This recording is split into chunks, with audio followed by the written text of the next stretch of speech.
Good evening, and welcome to Free Classic Audiobooks. Tonight, The Odyssey, by Homer, trans. Samuel Butler. Tell me, when did a story last keep you awake, just to hear how it ends? If evenings like this are your kind of listening, do subscribe. A new classic arrives every week. Now, dim the lights, get comfortable, and settle in. Tell me, O muse, of that ingenious hero who travelled far and wide after he had sacked the famous town of Troy. Many cities did he visit, and many were the nations with whose manners and customs he was acquainted. Moreover, he suffered much by sea while trying to save his own life and bring his men safely home. But do what he might, he could not save his men, for they perished through their own sheer folly in eating the cattle of the sun god Hyperion, so the god prevented them from ever reaching home. Tell me, too, about all these things, O daughter of Jove, from whatsoever source you may know them. So now all who escaped death in battle or by shipwreck had got safely home except Ulysses, and he, though he was longing to return to his wife and country, was detained by the goddess Calypso, who had got him into a large cave and wanted to marry him. But as years went by, there came a time when the gods settled that he should go back to Ithaca. Even then, however, when he was among his own people, his troubles were not yet over. Nevertheless, all the gods had now begun to pity him except Neptune, who still persecuted him without ceasing and would not let him get home. Now Neptune had gone off to the Ethiopians, who are at the world's end, and lie in two halves, the one looking west and the other east. One, he had gone there to accept a hecatomb of sheep and oxen, and was enjoying himself at his festival. But the other gods met in the house of Olympian Jove, and the sire of gods and men spoke first. At that moment he was thinking of Aegisthus, who had been killed by Agamemnon's son Orestes, so he said to the other gods, "See now, how men lay blame upon us gods for what is after all nothing but their own folly. Look at Aegisthus, he must needs make love to Agamemnon's wife unrighteously and then kill Agamemnon, though he knew it would be the death of him. For I sent Mercury to warn him not to do either of these things, inasmuch as Orestes would be sure to take his revenge when he grew up and wanted to return home. Mercury told him this in all goodwill, but he would not listen, and now he has paid for everything in full." Then Minerva said, "Father, son of Saturn, king of kings, it served Aegisthus right, and so it would anyone else who does as he did. But Aegisthus is neither here nor there. It is for Ulysses that my heart bleeds, when I think of his sufferings in that lonely sea-girt island, far away, poor man, from all his friends. It is an island covered with forest, in the very middle of the sea, and a goddess lives there, daughter of the magician Atlas, who looks after the bottom of the ocean, and carries the great columns that keep heaven and earth asunder. This daughter of Atlas has got hold of poor unhappy Ulysses, and keeps trying by every kind of blandishment to make him forget his home, so that he is tired of life, and thinks of nothing but how he may once more see the smoke of his own chimneys. You, sir, take no heed of this, and yet when Ulysses was before Troy did he not propitiate you with many a burnt sacrifice? Why then should you keep on being so angry with him?" And Jove said, "My child, what are you talking about? How can I forget Ulysses than whom there is no more capable man on earth, nor more liberal in his offerings to the immortal gods that live in heaven?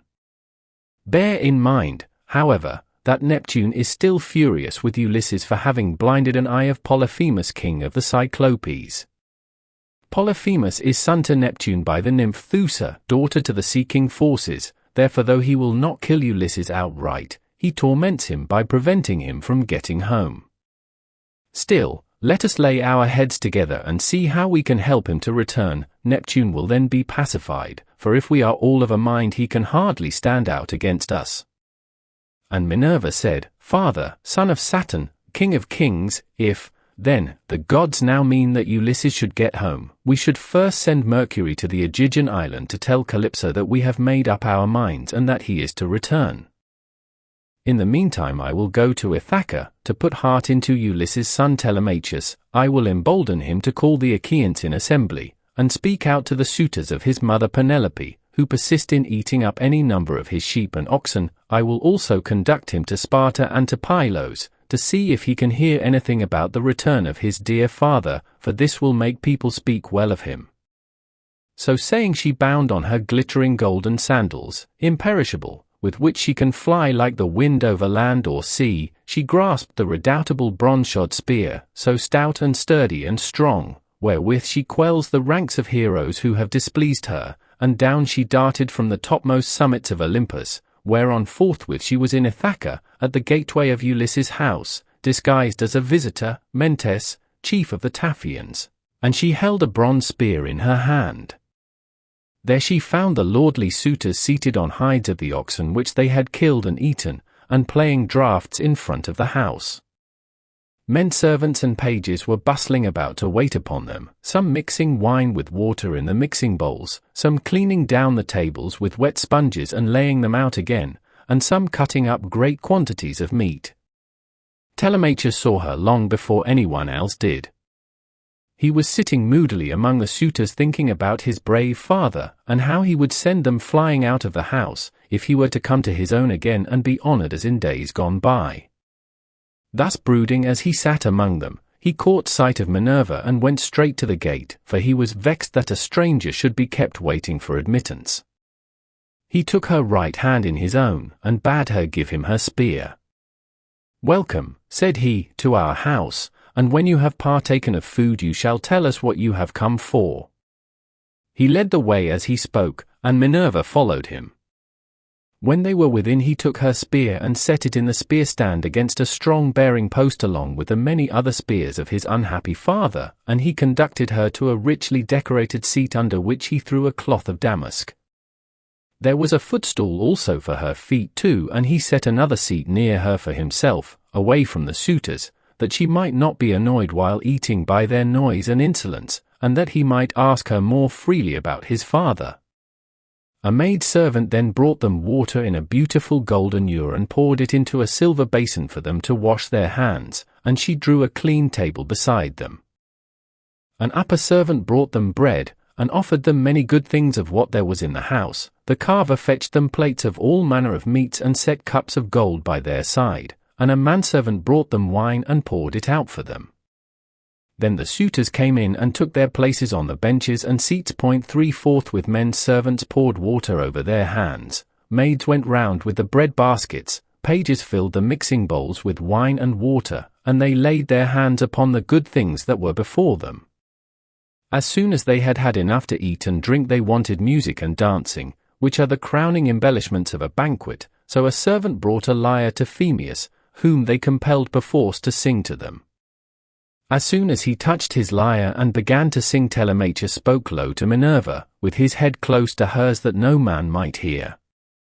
"I hope, sir," said he, "that you will not be offended with what I am going to say.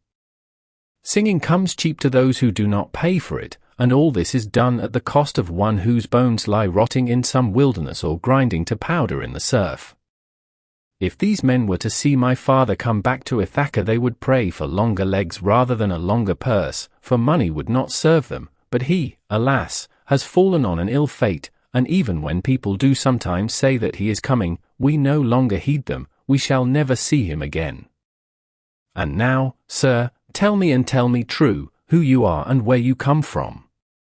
Tell me of your town and parents, what manner of ship you came in, how your crew brought you to Ithaca, and of what nation they declared themselves to be, for you cannot have come by land.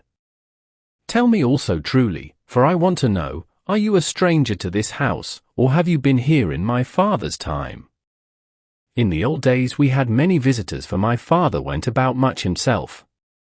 And Minerva answered, "I will tell you truly and particularly all about it. I am Mentes, son of Anchialus, and I am king of the Taphians. I have come here with my ship and crew, on a voyage to men of a foreign tongue, being bound for Temesa with a cargo of iron, and I shall bring back copper. As for my ship, it lies over yonder off the open country away from the town, in the harbour Rhythron 5 under the wooded mountain Neritum. 6 Our fathers were friends before us, as old Laertes will tell you, if you will go and ask him. They say, however, that he never comes to town now, and lives by himself in the country, faring hardly, with an old woman to look after him and get his dinner for him, when he comes in tired from pottering about his vineyard. They told me your father was at home again, and that was why I came, but it seems the gods are still keeping him back, for he is not dead yet, not on the mainland. It is more likely he is on some sea-girt island in mid-ocean, or a prisoner among savages who are detaining him against his will. I am no prophet, and know very little about omens, but I speak as it is borne in upon me from heaven, and assure you that he will not be away much longer, for he is a man of such resource that even though he were in chains of iron he would find some means of getting home again. But tell me, and tell me true, can Ulysses really have such a fine-looking fellow for a son? You are indeed wonderfully like him about the head and eyes, for we were close friends before he set sail for Troy, where the flower of all the Argives went also. Since that time we have never either of us seen the other. My mother, answered Telemachus, tells me I am son to Ulysses, but it is a wise child that knows his own father. Would that I were son to one who had grown old upon his own estates, for, since you ask me, there is no more ill-starred man under heaven than he who they tell me is my father. And Minerva said, there is no fear of your race dying out yet, while Penelope has such a fine son as you are. But tell me, and tell me true, what is the meaning of all this feasting, and who are these people? What is it all about? Have you some banquet, or is there a wedding in the family, for no one seems to be bringing any provisions of his own? And the guests, how atrociously they are behaving, what riot they make over the whole house, it is enough to disgust any respectable person who comes near them. Sir, said Telemachus, as regards your question, so long as my father was here it was well with us and with the house, but the gods in their displeasure have willed it otherwise, and have hidden him away more closely than mortal man was ever yet hidden. I could have borne it better even though he were dead, if he had fallen with his men before Troy, or had died with friends around him when the days of his fighting were done, for then the Achaeans would have built a mound over his ashes, and I should myself have been heir to his renown. But now the storm winds have spirited him away we know not whither, he is gone without leaving so much as a trace behind him, and I inherit nothing but dismay. Nor does the matter end simply with grief for the loss of my father. Heaven has laid sorrows upon me of yet another kind, for the chiefs from all our islands, Dulichium, Same, and the woodland island of Zacynthus, as also all the principal men of Ithaca itself, are eating up my house under the pretext of paying their court to my mother, who will neither point blank say that she will not marry 7 nor yet bring matters to an end. So they are making havoc of my estate, and before long will do so. Also with myself. Is that so? Exclaimed Minerva, then you do indeed want Ulysses home again. Give him his helmet, shield, and a couple of lances, and if he is the man he was when I first knew him in our house, drinking and making merry, he would soon lay his hands about these rascally suitors, were he to stand once more upon his own threshold. He was then coming from Ephyra, where he had been to beg poison for his arrows from Ilus, son of Murmurus. Ilus feared the ever-living gods and would not give him any, but my father let him have some, for he was very fond of him. If Ulysses is the man he then was, these suitors will have a short shrift and a sorry wedding. But there! It rests with heaven to determine whether he is to return, and take his revenge in his own house or no. I would, however, urge you to set about trying to get rid of these suitors at once. Take my advice, call the Achaean heroes in assembly tomorrow morning, lay your case before them, and call heaven to bear you witness. Bid the suitors take themselves off, each to his own place, and if your mother's mind is set on marrying again, let her go back to her father, who will find her a husband and provide her with all the marriage gifts that so dear a daughter may expect. As for yourself, let me prevail upon you to take the best ship you can get, with a crew of 20 men, and go in quest of your father who has so long been missing. Some one may tell you something, or, and people often hear things in this way, some heaven-sent message may direct you. First go to Pylos and ask Nestor, thence go on to Sparta and visit Menelaus, for he got home last of all the Achaeans. If you hear that your father is alive and on his way home, you can put up with the waste these suitors will make for yet another 12 months. If on the other hand you hear of his death, come home at once, celebrate his funeral rites with all due pomp, build a barrow to his memory, and make your mother marry again. Then, having done all this, think it well over in your mind how, by fair means or foul, you may kill these suitors in your own house. You are too old to plead infancy any longer. Have you not heard how people are singing Orestes' praises for having killed his father's murderer Aegis thus? You are a fine, smart-looking fellow, show your mettle, then, and make yourself a name in story. Now, however, I must go back to my ship and to my crew, who will be impatient if I keep them waiting longer. Think the matter over for yourself, and remember what I have said to you.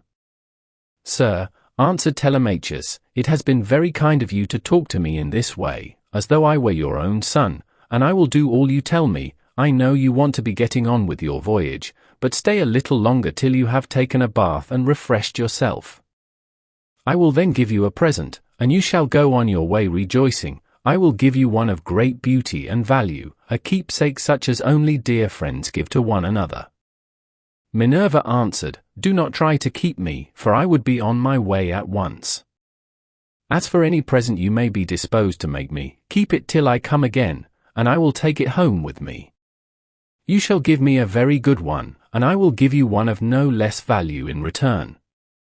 With these words she flew away like a bird into the air, but she had given Telemachus courage, and had made him think more than ever about his father. He felt the change, wondered at it, and knew that the stranger had been a god, so he went straight to where the suitors were sitting. Phemius was still singing, and his hearers sat wrapped in silence as he told the sad tale of the return from Troy, and the ills Minerva had laid upon the Achaeans. Penelope, daughter of Icarius, heard his song from her room upstairs, and came down by the great staircase, not alone, but attended by 2 of her handmaids. When she reached the suitors she stood by one of the bearing posts that supported the roof of the cloisters 8 with a staid maiden on either side of her. She held a veil, moreover, before her face, and was weeping bitterly. Phemius, she cried, you know many another feat of gods and heroes, such as poets love to celebrate. Sing the suitors some one of these, and let them drink their wine in silence, but cease this sad tale, for it breaks my sorrowful heart, and reminds me of my lost husband whom I mourn ever without ceasing, and whose name was great over all Hellas and middle Argos. And mother, answered Telemachus, let the bard sing what he has a mind to. Bards do not make the ills they sing of, it is Jove, not they, who makes them, and who sends weal or woe upon mankind according to his own good pleasure. This fellow means no harm by singing the ill-fated return of the Danaans, for people always applaud the latest songs most warmly. Make up your mind to it and bear it. Ulysses is not the only man who never came back from Troy, but many another went down as well as he. Go, then, within the house and busy yourself with your daily duties, your loom, your distaff, and the ordering of your servants, for speech is man's matter, and mine above all others 10, for it is I who am master here. She went wandering back into the house, and laid her son's saying in her heart. Then, going upstairs with her handmaids into her room, she mourned her dear husband till Minerva shed sweet sleep over her eyes. But the suitors were clamorous throughout the covered cloisters 11, and prayed each one that he might be her bedfellow.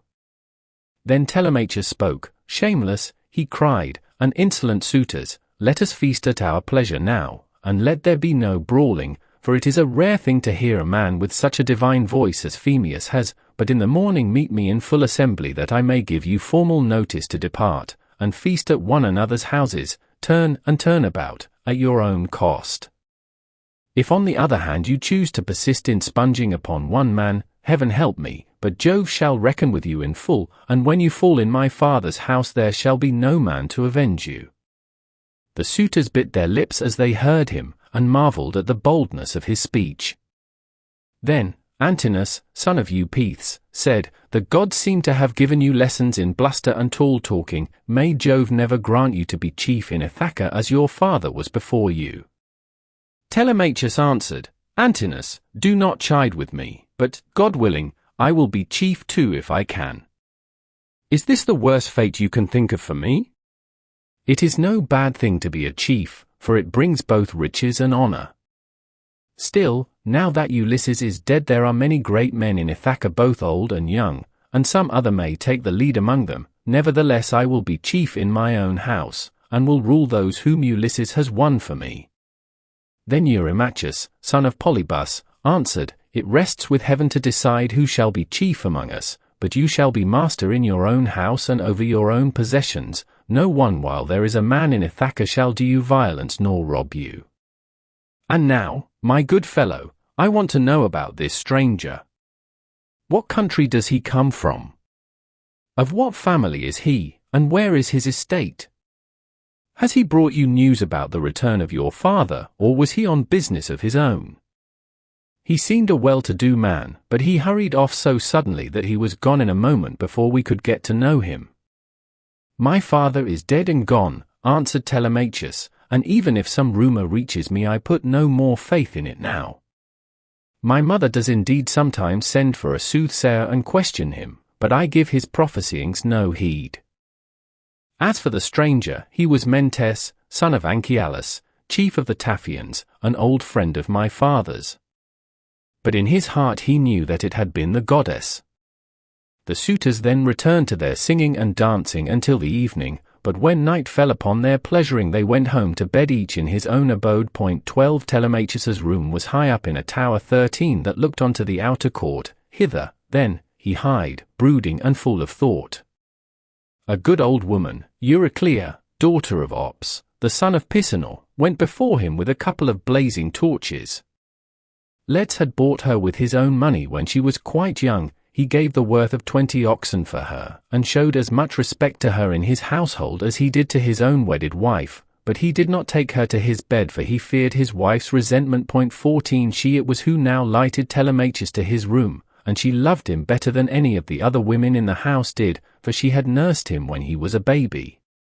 He opened the door of his bedroom and sat down upon the bed. As he took off his shirt 15 he gave it to the good old woman, who folded it tidily up, and hung it for him over a peg by his bedside, after which she went out, pulled the door to by a silver catch, and drew the bolt home by means of the strap. 16 But Telemachus as he lay covered with a woolen fleece kept thinking all night through of his intended voyage and of the counsel that Minerva had given him.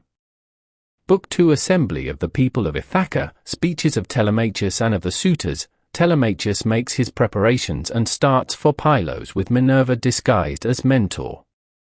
Now when the child of morning, rosy-fingered dawn, appeared, Telemachus rose and dressed himself. He bound his sandals onto his comely feet, girded his sword about his shoulder, and left his room looking like an immortal god. He at once sent the criers round to call the people in assembly, so they called them and the people gathered thereon. Then, when they were got together, he went to the place of assembly spear in hand, not alone, for his 2 hounds went with him. Minerva endowed him with a presence of such divine comeliness that all marvelled at him as he went by, and when he took his place in his father's seat even the oldest counsellors made way for him. Aegyptius, a man bent double with age, and of infinite experience, was the first to speak. His son Antiphus had gone with Ulysses to Ilius, land of noble steeds, but the savage Cyclops had killed him when they were all shut up in the cave, and had cooked his last dinner for him. 17 He had 3 sons left, of whom 2 still worked on their father's land, while the third, Eurynomus, was one of the suitors. Nevertheless their father could not get over the loss of Antiphus, and was still weeping for him when he began his speech. "Men of Ithaca," he said, "hear my words.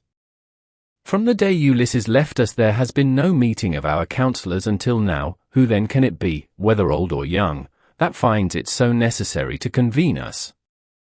Has he got wind of some host approaching, and does he wish to warn us, or would he speak upon some other matter of public moment? I am sure he is an excellent person, and I hope Jove will grant him his heart's desire." Telemachus took this speech as of good omen and rose at once, for he was bursting with what he had to say. He stood in the middle of the assembly and the good herald Pisenor brought him his staff. Then, turning to Aegyptius, "Sir," said he, "it is I, as you will shortly learn, who have convened you, for it is I who am the most aggrieved. I have not got wind of any host approaching about which I would warn you, nor is there any matter of public moment on which I would speak. My grievance is purely personal, and turns on two great misfortunes which have fallen upon my house. The first of these is the loss of my excellent father, who was chief among all you here present, and was like a father to every one of you. The second is much more serious, and ere long will be the utter ruin of my estate. The sons of all the chief men among you are pestering my mother to marry them against her will.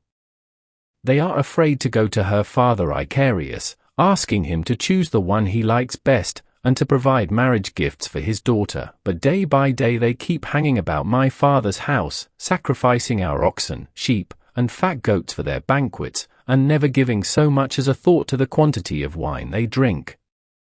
No estate can stand such recklessness. We have now no Ulysses to ward off harm from our doors, and I cannot hold my own against them. I shall never all my days be as good a man as he was, still I would indeed defend myself if I had power to do so, for I cannot stand such treatment any longer. My house is being disgraced and ruined.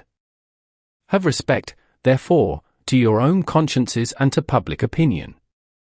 Fear, too, the wrath of heaven, lest the gods should be displeased and turn upon you.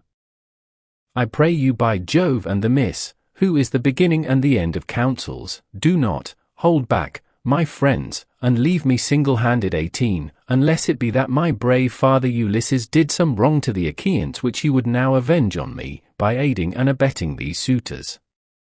Moreover, if I am to be eaten out of house and home at all, I had rather you did the eating yourselves, for I could then take action against you to some purpose, and serve you with notices from house to house till I got paid in full, whereas now I have no remedy. 19 With this Telemachus dashed his staff to the ground and burst into tears. Every one was very sorry for him, but they all sat still and no one ventured to make him an angry answer, save only Antinous, who spoke thus: Telemachus, insolent braggart that you are, how dare you try to throw the blame upon us suitors? It is your mother's fault, not ours, for she is a very artful woman. This 3 years past, and close on 4, she had been driving us out of our minds, by encouraging each one of us, and sending him messages without meaning one word of what she says. And then there was that other trick she played us. She set up a great tambour frame in her room, and began to work on an enormous piece of fine needlework. Sweethearts, said she, Ulysses is indeed dead, still do not press me to marry again immediately. Wait, for I would not have skill in needlework perish unrecorded, till I have completed a pall for the hero Let's, to be in readiness against the time when death shall take him. He is very rich, and the women of the place will talk if he is laid out without a pall. This was what she said, and we assented, whereon we could see her working on her great web all day long, but at night she would unpick the stitches again by torchlight. She fooled us in this way for 3 years and we never found her out, but as time wore on and she was now in her 4th year, one of her maids who knew what she was doing told us, and we caught her in the act of undoing her work, so she had to finish it whether she would or no. The suitors, therefore, make you this answer, that both you and the Achaeans may understand: send your mother away, and bid her marry the man of her own and of her father's choice, for I do not know what will happen if she goes on plaguing us much longer with the airs she gives herself on the score of the accomplishments Minerva has taught her, and because she is so clever. We never yet heard of such a woman. We know all about Tyro, Alcmena, Mycene, and the famous women of old, but they were nothing to your mother, any one of them. It was not fair of her to treat us in that way, and as long as she continues in the mind with which heaven has now endowed her, so long shall we go on eating up your estate, and I do not see why she should change, for she gets all the honor and glory, and it is you who pay for it, not she. Understand, then, that we will not go back to our lands, neither here nor elsewhere, till she has made her choice and married some one or other of us. Telemachus answered, Antinous, how can I drive the mother who bore me from my father's house? My father is abroad and we do not know whether he is alive or dead. It will be hard on me if I have to pay Icarius the large sum which I must give him if I insist on sending his daughter back to him. Not only will he deal rigorously with me, but heaven will also punish me, for my mother when she leaves the house will call on the Erinyes to avenge her. Besides, it would not be a creditable thing to do, and I will have nothing to say to it. If you choose to take offense at this, leave the house and feast elsewhere at one another's houses at your own cost. Turn and turn about. If, on the other hand, you elect to persist in sponging upon one man, heaven help me, but Jove shall reckon with you in full, and when you fall in my father's house there shall be no man to avenge you. As he spoke, Jove sent 2 eagles from the top of the mountain, and they flew on and on with the wind, sailing side by side in their own lordly flight. When they were right over the middle of the assembly they wheeled and circled about, beating the air with their wings and glaring death into the eyes of them that were below. Then, fighting fiercely and tearing at one another, they flew off towards the right over the town. The people wondered as they saw them, and asked each other what all this might be, whereon Halitherses, who was the best prophet and reader of omens among them, spoke to them plainly and in all honesty, saying, Hear me, men of Ithaca, and I speak more particularly to the suitors, for I see mischief brewing for them.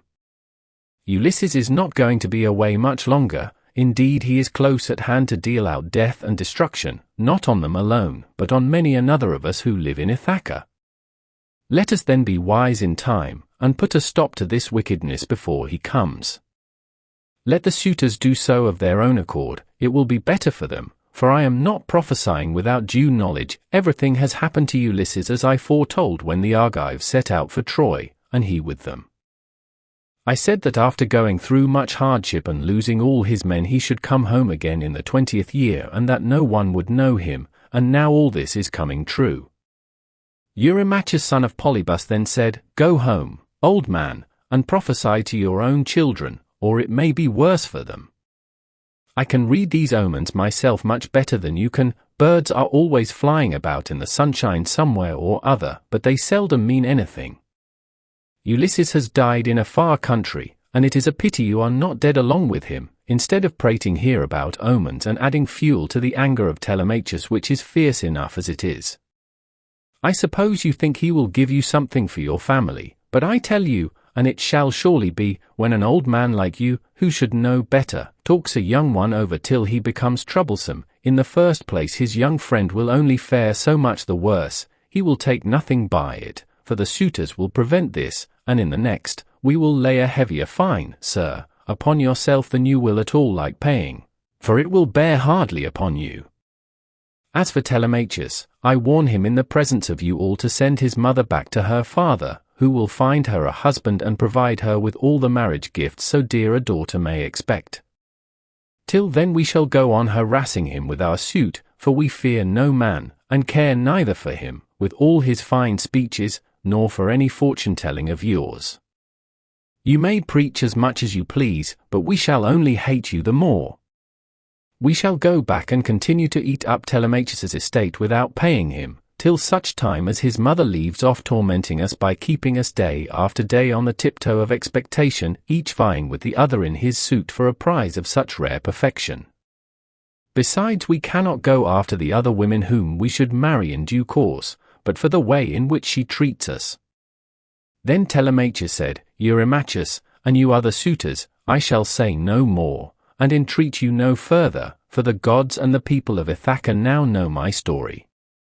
Give me, then, a ship and a crew of 20 men to take me hither and thither, and I will go to Sparta and to Pylos in quest of my father who has so long been missing.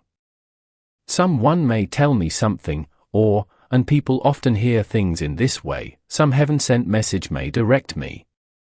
If I can hear of him as alive and on his way home, I will put up with the waste you suitors will make for yet another 12 months. If on the other hand I hear of his death, I will return at once, celebrate his funeral rites with all due pomp, build a barrow to his memory, and make my mother marry again.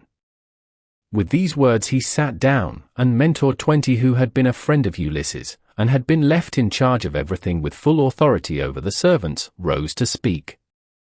He, then, plainly and in all honesty addressed them thus, Hear me, men of Ithaca, I hope that you may never have a kind and well-disposed ruler any more, nor one who will govern you equitably. I hope that all your chiefs henceforward may be cruel and unjust, for there is not one of you but has forgotten Ulysses, who ruled you as though he were your father. I am not half so angry with the suitors, for if they choose to do violence in the naughtiness of their hearts, and wager their heads that Ulysses will not return, they can take the high hand and eat up his estate. But as for you others, I am shocked at the way in which you all sit still without even trying to stop such scandalous goings-on, which you could do if you chose, for you are many and they are few.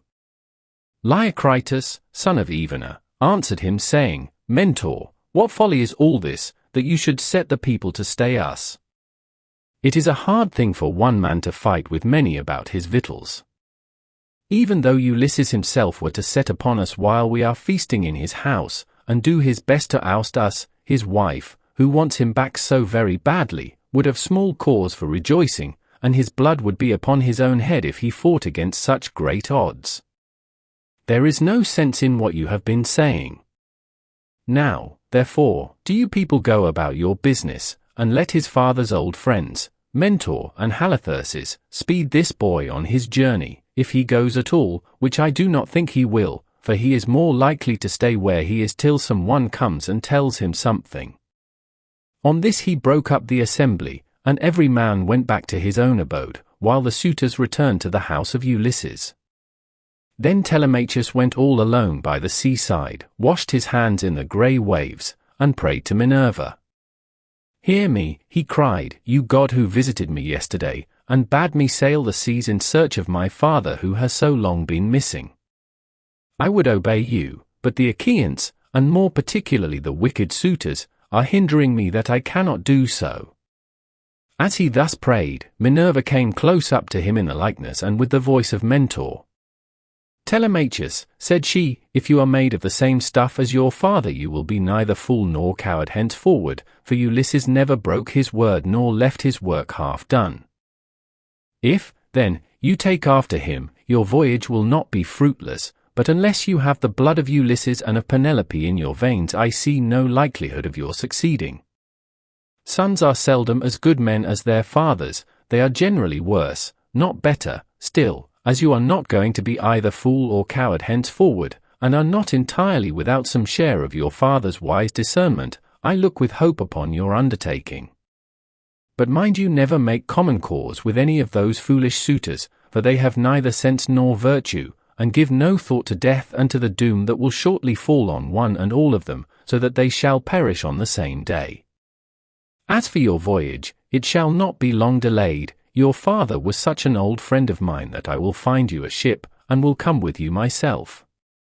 Now, however, return home, and go about among the suitors, begin getting provisions ready for your voyage, see everything well stowed, the wine in jars, and the barley meal, which is the staff of life, in leathern bags, while I go round the town and beat up volunteers at once.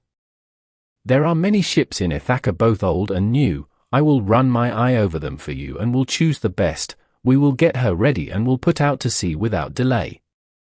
Thus spoke Minerva daughter of Jove, and Telemachus lost no time in doing as the goddess told him.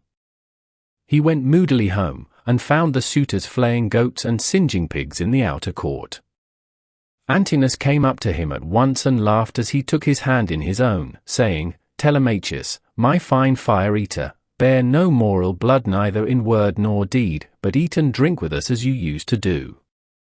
The Achaeans will find you in everything, a ship and a picked crew to boot, so that you can set sail for Pylos at once and get news of your noble father. Antinous, answered Telemachus, I cannot eat in peace, nor take pleasure of any kind with such men as you are. Was it not enough that you should waste so much good property of mine while I was yet a boy? Now that I am older and know more about it, I am also stronger, and whether here among this people, or by going to Pylos, I will do you all the harm I can.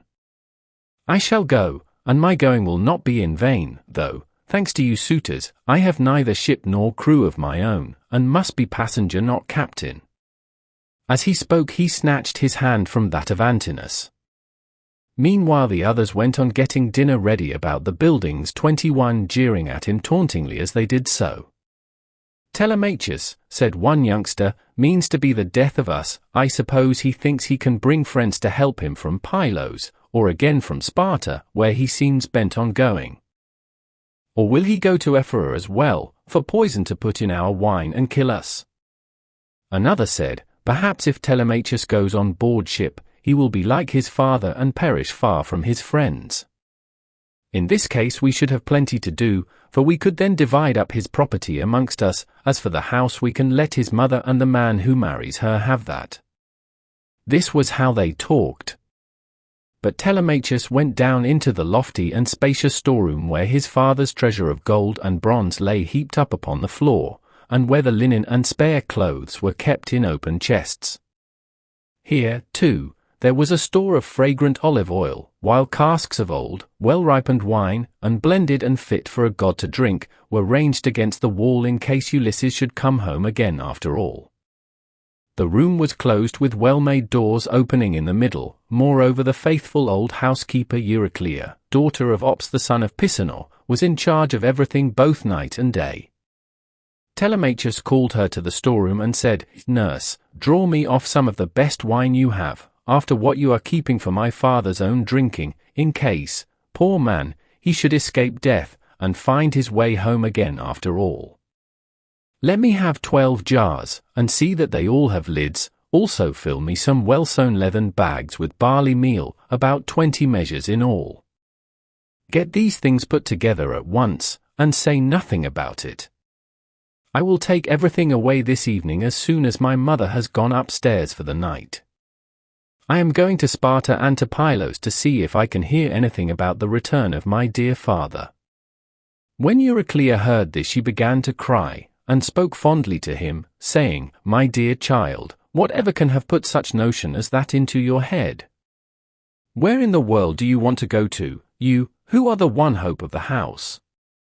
Your poor father is dead and gone in some foreign country nobody knows where, and as soon as your back is turned these wicked ones here will be scheming to get you put out of the way, and will share all your possessions among themselves. Stay where you are among your own people, and do not go wandering and worrying your life out on the barren ocean." "Fear not, nurse," answered Telemachus, "my scheme is not without heaven's sanction, but swear that you will say nothing about all this to my mother, till I have been away some 10 or 12 days, unless she hears of my having gone, and asks you, for I do not want her to spoil her beauty by crying." The old woman swore most solemnly that she would not, and when she had completed her oath, she began drawing off the wine into jars, and getting the barley meal into the bags, while Telemachus went back to the suitors. Then Minerva bethought her of another matter. She took his shape, and went round the town to each one of the crew, telling them to meet at the ship by sundown. She went also to Numon son of Phronius, and asked him to let her have a ship, which he was very ready to do. When the sun had set and darkness was over all the land, she got the ship into the water, put all the tackle on board her that ships generally carry, and stationed her at the end of the harbour. Presently the crew came up, and the goddess spoke encouragingly to each of them. Furthermore, she went to the house of Ulysses, and threw the suitors into a deep slumber. She caused their drink to fuddle them, and made them drop their cups from their hands, so that instead of sitting over their wine, they went back into the town to sleep, with their eyes heavy and full of drowsiness. Then she took the form and voice of Mentor, and called Telemachus to come outside. "Telemachus," said she, "the men are on board and at their oars, waiting for you to give your orders, so make haste and let us be off." On this she led the way, while Telemachus followed in her steps. When they got to the ship they found the crew waiting by the water side, and Telemachus said, "Now my men, help me to get the stores on board. They are all put together in the cloister, and my mother does not know anything about it, nor any of the maidservants except one." With these words he led the way and the others followed after. When they had brought the things as he told them, Telemachus went on board, Minerva going before him and taking her seat in the stern of the vessel, while Telemachus sat beside her. Then the men loosed the hawsers and took their places on the benches.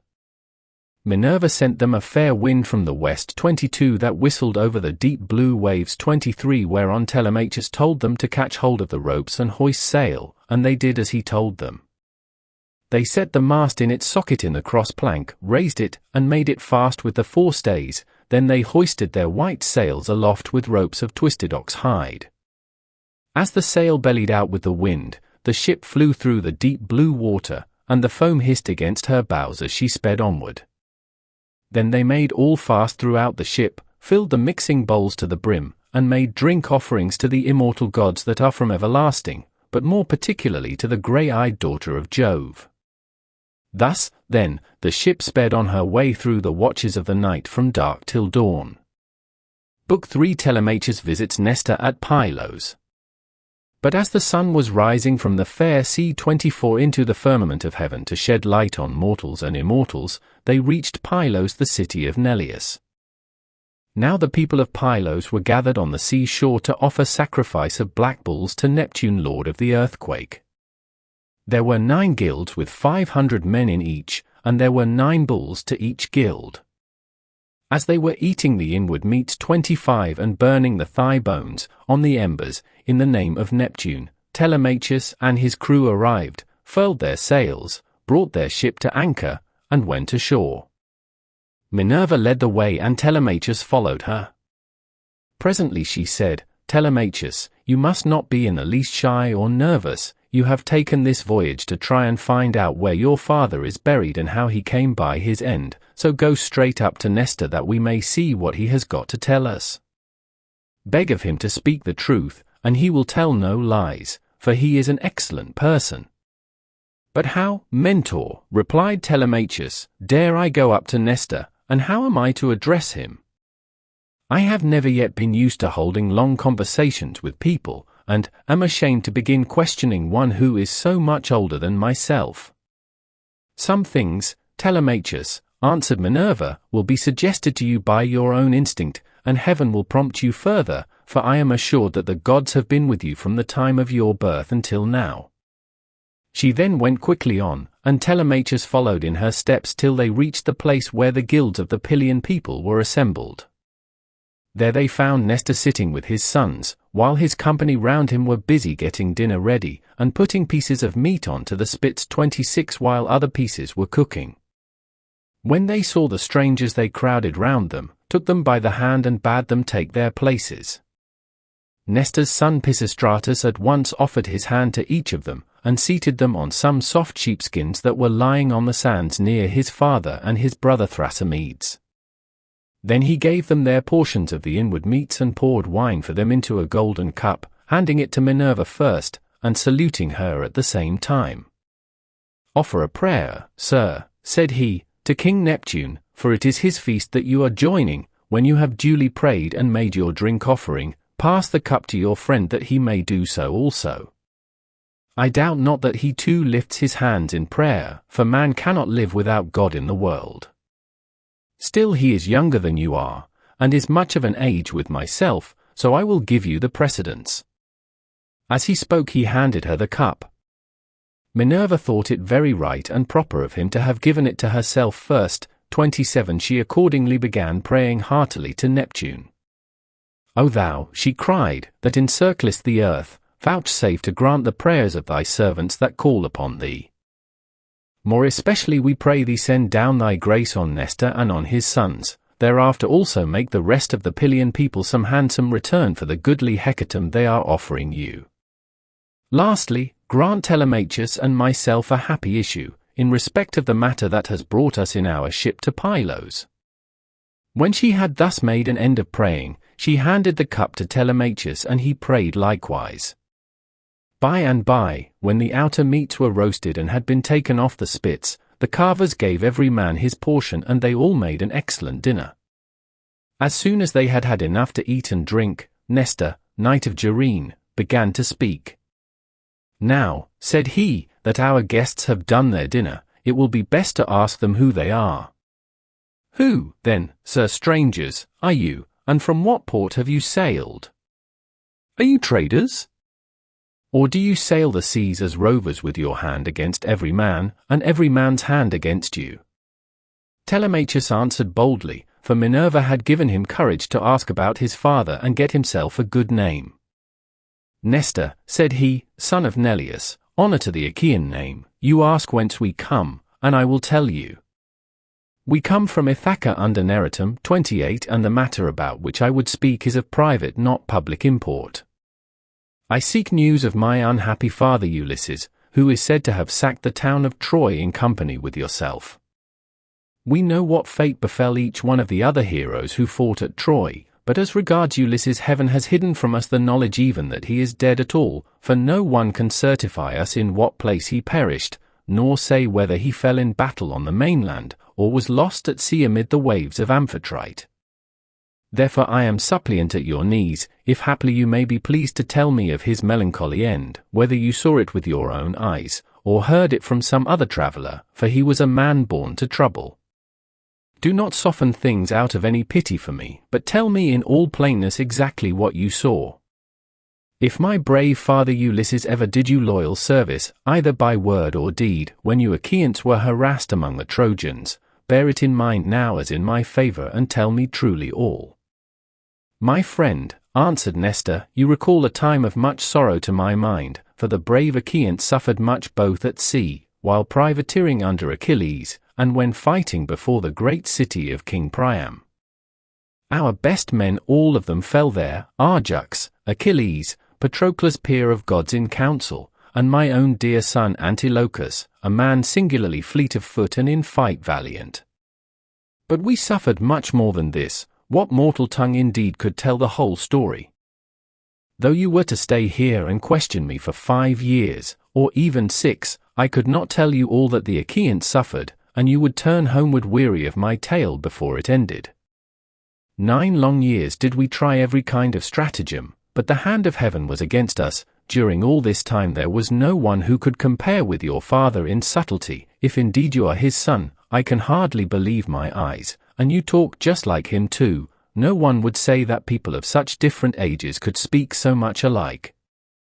He and I never had any kind of difference from first to last, neither in camp nor council, but in singleness of heart and purpose we advised the Argives how all might be ordered for the best.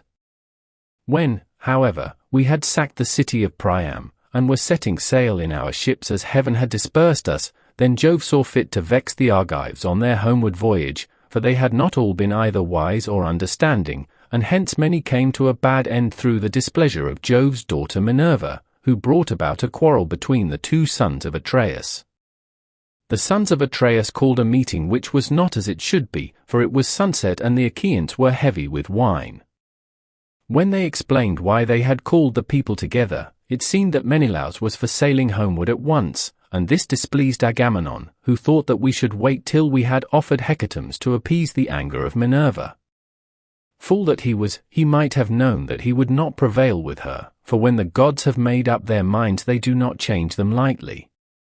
So the 2 stood bandying hard words, whereon the Achaeans sprang to their feet with a cry that rent the air, and were of 2 minds as to what they should do. That night we rested and nursed our anger, for Jove was hatching mischief against us. But in the morning some of us drew our ships into the water and put our goods with our women on board, while the rest, about half in number, stayed behind with Agamemnon. We, the other half, embarked and sailed, and the ships went well, for heaven had smoothed the sea.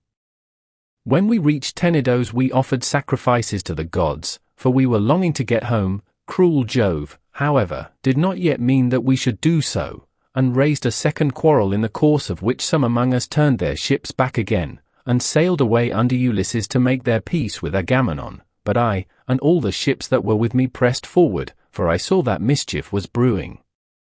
The son of Tydeus went on also with me, and his crews with him. Later on Menelaus joined us at Lesbos, and found us making up our minds about our course, for we did not know whether to go outside Chios by the island of Syra, keeping this to our left, or inside Chios, over against the stormy headland of Mimas. So we asked heaven for a sign, and were shown one to the effect that we should be soonest out of danger if we headed our ships across the open sea to Euboea. This we therefore did, and a fair wind sprang up which gave us a quick passage during the night to Gerestus 29, where we offered many sacrifices to Neptune for having helped us so far on our way. For days later Diomed and his men stationed their ships in Argos, but I held on for Pylos, and the wind never fell light from the day when heaven first made it fair for me. Therefore, my dear young friend, I returned without hearing anything about the others. I know neither who got home safely nor who were lost, but, as in duty bound, I will give you without reserve the reports that have reached me since I have been here in my own house. They say the Myrmidons returned home safely under Achilles' son Neoptolemus, so also did the valiant son of Poeas, Philoctetes. Idomeneus, again, lost no men at sea, and all his followers who escaped death in the field got safe home with him to Crete. No matter how far out of the world you live, you will have heard of Agamemnon and the bad end he came to at the hands of Aegisthus, and a fearful reckoning did Aegisthus presently pay.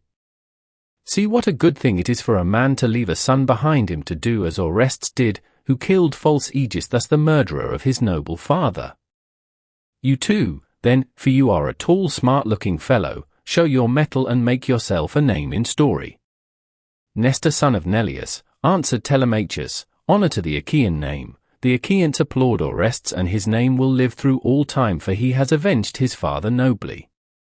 Would that heaven might grant me to do like vengeance on the insolence of the wicked suitors, who are ill-treating me and plotting my ruin, but the gods have no such happiness in store for me and for my father, so we must bear it as best we may. My friend, said Nestor, now that you remind me, I remember to have heard that your mother has many suitors, who are ill-disposed towards you and are making havoc of your estate. Do you submit to this tamely, or are public feeling and the voice of heaven against you? Who knows but what Ulysses may come back after all, and pay these scoundrels in full, either single-handed or with a force of Achaeans behind him? If Minerva were to take as great a liking to you as she did to Ulysses when we were fighting before Troy, for I never yet saw the gods so openly fond of anyone as Minerva then was of your father, if she would take as good care of you as she did of him, these words would soon some of them forget their wooing. Telemachus answered, I can expect nothing of the kind, it would be far too much to hope for. I dare not let myself think of it. Even though the gods themselves willed it, no such good fortune could befall me. On this Minerva said, Telemachus, what are you talking about? Heaven has a long arm if it is minded to save a man, and if it were me, I should not care how much I suffered before getting home, provided I could be safe when I was once there. I would rather this, than get home quickly, and then be killed in my own house as Agamemnon was by the treachery of Aegisthus and his wife. Still, death is certain, and when a man's hour is come, not even the gods can save him, no matter how fond they are of him. Mentor, answered Telemachus, do not let us talk about it any more. There is no chance of my father's ever coming back, the gods have long since counselled his destruction. There is something else, however, about which I should like to ask Nestor, for he knows much more than anyone else does. They say he has reigned for 3 generations, so that it is like talking to an immortal.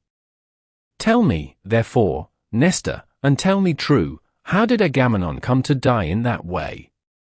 What was Menelaus doing? And how came false Aegis thus to kill so far better a man than himself? Was Menelaus away from Achaean Argos, voyaging elsewhither among mankind, that Aegis thus took heart and killed Agamemnon? I will tell you truly, answered Nestor, and indeed you have yourself divined how it all happened.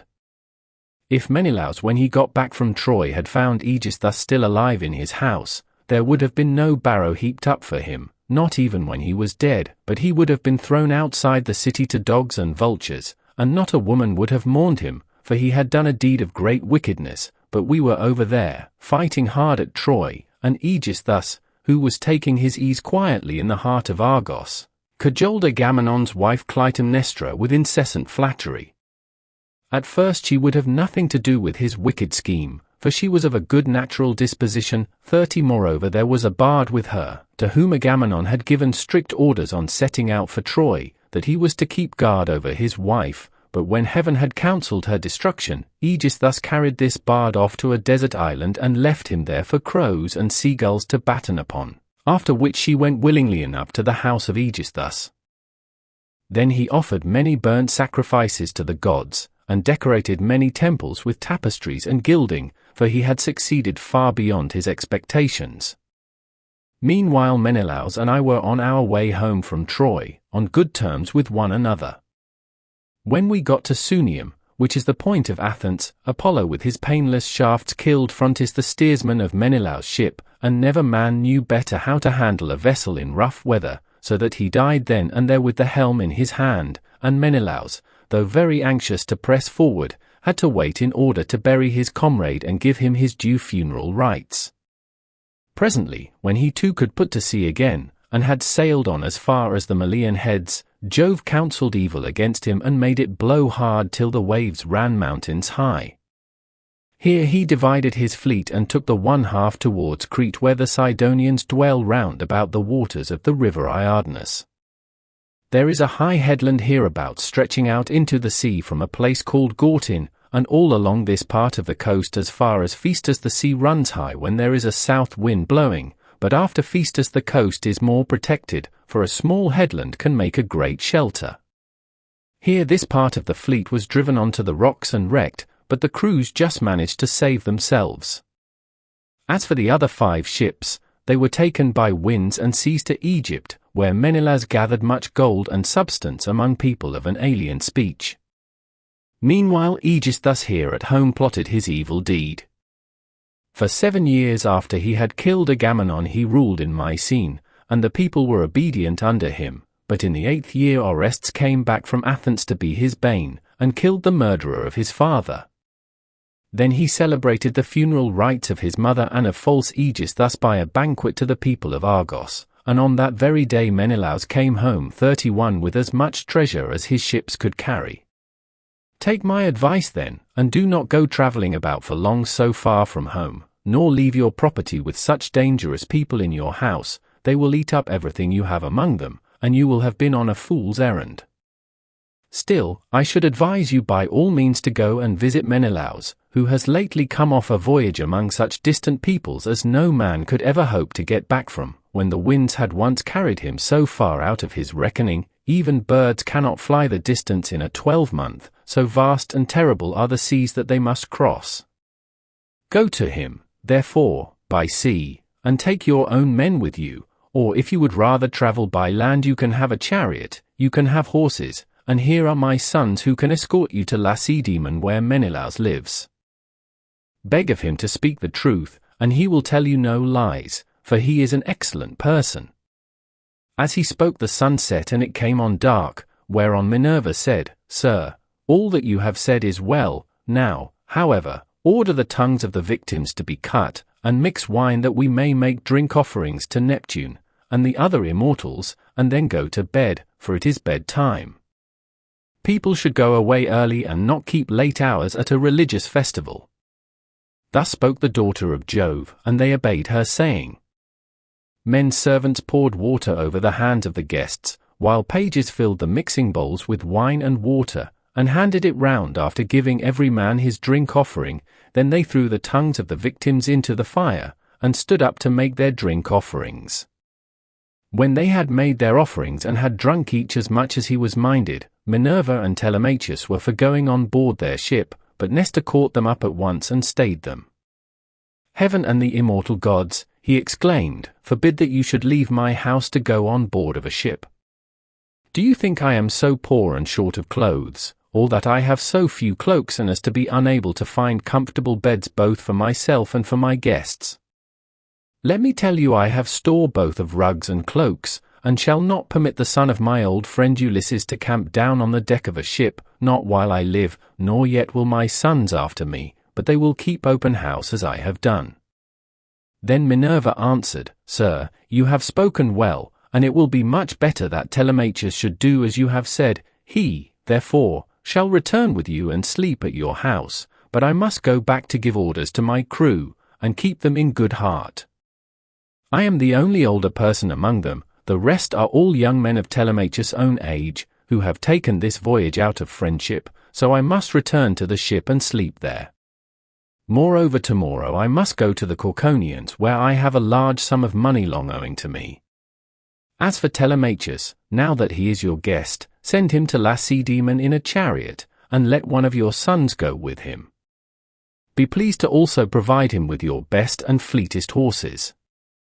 When she had thus spoken, she flew away in the form of an eagle, and all marveled as they beheld it. Nestor was astonished, and took Telemachus by the hand. "My friend," said he, "I see that you are going to be a great hero some day, since the gods wait upon you thus while you are still so young. This can have been none other of those who dwell in heaven than Jove's redoubtable daughter, the Trito-born, who showed such favor towards your brave father among the Argives. Holy Queen," he continued, "vouchsafe to send down thy grace upon myself, my good wife, and my children. In return, I will offer you in sacrifice a broad-browed heifer of a year old, unbroken, and never yet brought by man under the yoke. I will gild her horns, and will offer her up to you in sacrifice." Thus did he pray, and Minerva heard his prayer. He then led the way to his own house, followed by his sons and sons-in-law. When they had got there and had taken their places on the benches and seats, he mixed them a bowl of sweet wine that was 11 years old when the housekeeper took the lid off the jar that held it. As he mixed the wine, he prayed much and made drink offerings to Minerva, daughter of Aegis-bearing Jove. Then, when they had made their drink offerings and had drunk each as much as he was minded, the others went home to bed each in his own abode, but Nestor put Telemachus to sleep in the room that was over the gateway along with Pisistratus, who was the only unmarried son now left him. As for himself, he slept in an inner room of the house, with the queen his wife by his side. Now when the child of morning rosy-fingered dawn appeared, Nestor left his couch and took his seat on the benches of white and polished marble that stood in front of his house. Here aforetime sat Neleus, peer of gods in council, but he was now dead, and had gone to the house of Hades, so Nestor sat in his seat sceptre in hand, as guardian of the public weal. His sons as they left their rooms gathered round him, Echephron, Stratius, Perseus, Aratus, and Thrasymedes. The sixth son was Pisistratus, and when Telemachus joined them they made him sit with them. Nestor then addressed them. "My sons," said he, "make haste to do as I shall bid you. I wish first and foremost to propitiate the great goddess Minerva, who manifested herself visibly to me during yesterday's festivities. Go, then, one or other of you to the plain, tell the stockman to look me out a heifer, and come on here with it at once. Another must go to Telemachus' ship, and invite all the crew, leaving 2 men only in charge of the vessel. Some one else will run and fetch Lersias the goldsmith to gild the horns of the heifer. The rest, stay all of you where you are, tell the maids in the house to prepare an excellent dinner, and to fetch seats, and logs of wood for a burnt offering. Tell them also to bring me some clear spring water." On this they hurried off on their several errands. The heifer was brought in from the plain, and Telemachus's crew came from the ship. The goldsmith brought the anvil, hammer, and tongs, with which he worked his gold, and Minerva herself came to accept the sacrifice. Nestor gave out the gold, and the smith gilded the horns of the heifer that the goddess might have pleasure in their beauty. Then Stratius and Echephron brought her in by the horns. Aratus fetched water from the house in a ewer that had a flower pattern on it, and in his other hand he held a basket of barley meal. Sturdy Thrasymedes stood by with a sharp axe, ready to strike the heifer, while Perseus held a bucket. Then Nestor began with washing his hands and sprinkling the barley meal, and he offered many a prayer to Minerva as he threw a lock from the heifer's head upon the fire. When they had done praying and sprinkling the barley meal, 32 Thrasymedes dealt his blow, and brought the heifer down with a stroke that cut through the tendons at the base of her neck, whereon the daughters and daughters-in-law of Nestor, and his venerable wife Eurydice, she was eldest daughter to Clymenus, screamed with delight. Then they lifted the heifer's head from off the ground, and Pisistratus cut her throat. When she had done bleeding and was quite dead, they cut her up. They cut out the thigh bones all in due course, wrapped them round in 2 layers of fat, and set some pieces of raw meat on the top of them. Then Nestor laid them upon the wood fire and poured wine over them, while the young men stood near him with 5-pronged spits in their hands.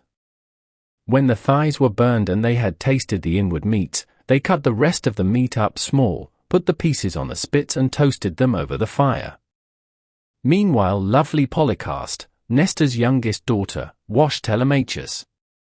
When she had washed him and anointed him with oil, she brought him a fair mantle and shirt. 33 And he looked like a god as he came from the bath and took his seat by the side of Nestor. When the outer meats were done they drew them off the spits and sat down to dinner, where they were waited upon by some worthy henchmen, who kept pouring them out their wine in cups of gold. As soon as they had had enough to eat and drink, Nestor said, "Sons, put Telemachus's horses to the chariot that he may start at once." Thus did he speak, and they did even as he had said, and yoked the fleet horses to the chariot. The housekeeper packed them up a provision of bread, wine, and sweetmeats fit for the sons of princes. Then Telemachus got into the chariot, while Pisistratus gathered up the reins and took his seat beside him. He lashed the horses on and they flew forward nothing loath into the open country, leaving the high citadel of Pylos behind them. All that day did they travel, swaying the yoke upon their necks till the sun went down and darkness was over all the land. Then they reached Pheræ, where Diocles lived, who was son to Autolycus and grandson to Alpheus. Here they passed the night and Diocles entertained them hospitably. When the child of morning, rosy-fingered dawn, appeared, they again yoked their horses and drove out through the gateway under the echoing gatehouse. 34 Pisistratus lashed the horses on and they flew forward nothing loath. Presently they came to the corn lands of the open country, and in the course of time completed their journey, so well did their steeds take them. 35 Now when the sun had set and darkness was over the land, book for the visit to King Menelaus, who tells his story. Meanwhile, the suitors in Ithaca plot against Telemachus. They reached the low-lying city of Lacedaemon, where they drove straight to the abode of Menelaus. 36 And found him in his own house, feasting with his many clansmen in honor of the wedding of his son, and also of his daughter, whom he was marrying to the son of that valiant warrior Achilles. He had given his consent and promised her to him while he was still at Troy, and now the gods were bringing the marriage about, so he was sending her with chariots and horses to the city of the Myrmidons, over whom Achilles' son was reigning. For his only son he had found a bride from Sparta. 37 The daughter of Alector. This son, Megapenthes, was born to him of a bondwoman, for heaven vouchsafed Helen no more children after she had borne Hermione, who was fair as golden Venus herself. So the neighbors and kinsmen of Menelaus were feasting and making merry in his house. There was a bard also to sing to them and play his lyre, while 2 tumblers went about performing in the midst of them, when the man struck up with his tune. 38 Telemachus and the son of Nestor stayed their horses at the gate, whereon Eteoneus, servant to Menelaus, came out, and as soon as he saw them ran hurrying back into the house to tell his master. He went close up to him and said, "Menelaus, there are some strangers come here, 2 men, who look like sons of Jove. What are we to do? Shall we take their horses out, or tell them to find friends elsewhere as they best can?" Menelaus was very angry and said, "Eteoneus, son of Boethus, you never used to be a fool, but now you talk like a simpleton. Take their horses out, of course, and show the strangers in that they may have supper. You and I have stayed often enough at other people's houses before we got back here, where heaven grant that we may rest in peace henceforward." So Eteoneus bustled back and bade the other servants come with him. They took their sweating steeds from under the yoke, made them fast to the mangers, and gave them a feed of oats and barley mixed. Then they leaned the chariot against the end wall of the courtyard, and led the way into the house. Telemachus and Pisistratus were astonished when they saw it, for its splendor was as that of the sun and moon. Then, when they had admired everything to their heart's content, they went into the bathroom and washed themselves. When the servants had washed them and anointed them with oil, they brought them woolen cloaks and shirts, and the 2 took their seats by the side of Menelaus. A maidservant brought them water in a beautiful golden ewer, and poured it into a silver basin for them to wash their hands, and she drew a clean table beside them. An upper servant brought them bread, and offered them many good things of what there was in the house, while the carver fetched them plates of all manner of meats and set cups of gold by their side. Menelaus then greeted them, saying, "Fall to, and welcome. When you have done supper I shall ask who you are, for the lineage of such men as you cannot have been lost. You must be descended from a line of scepter-bearing kings, for poor people do not have such sons as you are." On this he handed them 39 a piece of fat roast loin, which had been set near him as being a prime part, and they laid their hands on the good things that were before them. As soon as they had had enough to eat and drink, Telemachus said to the son of Nestor, with his head so close that no one might hear, "Look, Pisistratus, man after my own heart, see the gleam of bronze and gold, of amber 40 ivory, and silver. Everything is so splendid that it is like seeing the palace of Olympian Jove. I am lost in admiration." Menelaus overheard him and said, "No one, my sons, can hold his own with Jove, for his house and everything about him is immortal, but among mortal men, well, there may be another who has as much wealth as I have, or there may not, but at all events I have travelled much and have undergone much hardship, for it was nearly 8 years before I could get home with my fleet. I went to Cyprus, Phoenicia, and the Egyptians. I went also to the Ethiopians, the Sidonians, and the Erembians, and to Libya, where the lambs have horns as soon as they are born, and the sheep lamb down 3 times a year. Every one in that country, whether master or man, has plenty of cheese, meat, and good milk, for the ewes yield all the year round. But while I was travelling and getting great riches among these people, my brother was secretly and shockingly murdered through the perfidy of his wicked wife, so that I have no pleasure in being lord of all this wealth. Whoever your parents may be, they must have told you about all this, and of my heavy loss in the ruin 41 of a stately mansion fully and magnificently furnished. Would that I had only a third of what I now have, so that I had stayed at home, and all those were living who perished on the plain of Troy, far from Argos. I often grieve, as I sit here in my house, for one and all of them. At times I cry aloud for sorrow, but presently I leave off again, for crying is cold comfort and one soon tires of it. Yet grieve for these as I may, I do so for one man more than for them all. I cannot even think of him without loathing both food and sleep, so miserable does he make me, for no one of all the Achaeans worked so hard or risked so much as he did. He took nothing by it, and has left a legacy of sorrow to myself, for he has been gone a long time, and we know not whether he is alive or dead. His old father, his long-suffering wife Penelope, and his son Telemachus, whom he left behind him an infant in arms, are plunged in grief on his account." Thus spoke Menelaus, and the heart of Telemachus yearned as he bethought him of his father. Tears fell from his eyes as he heard him thus mentioned, so that he held his cloak before his face with both hands. When Menelaus saw this, he doubted whether to let him choose his own time for speaking, or to ask him at once and find what it was all about. While he was thus in 2 minds, Helen came down from her high-vaulted and perfumed room, looking as lovely as Diana herself.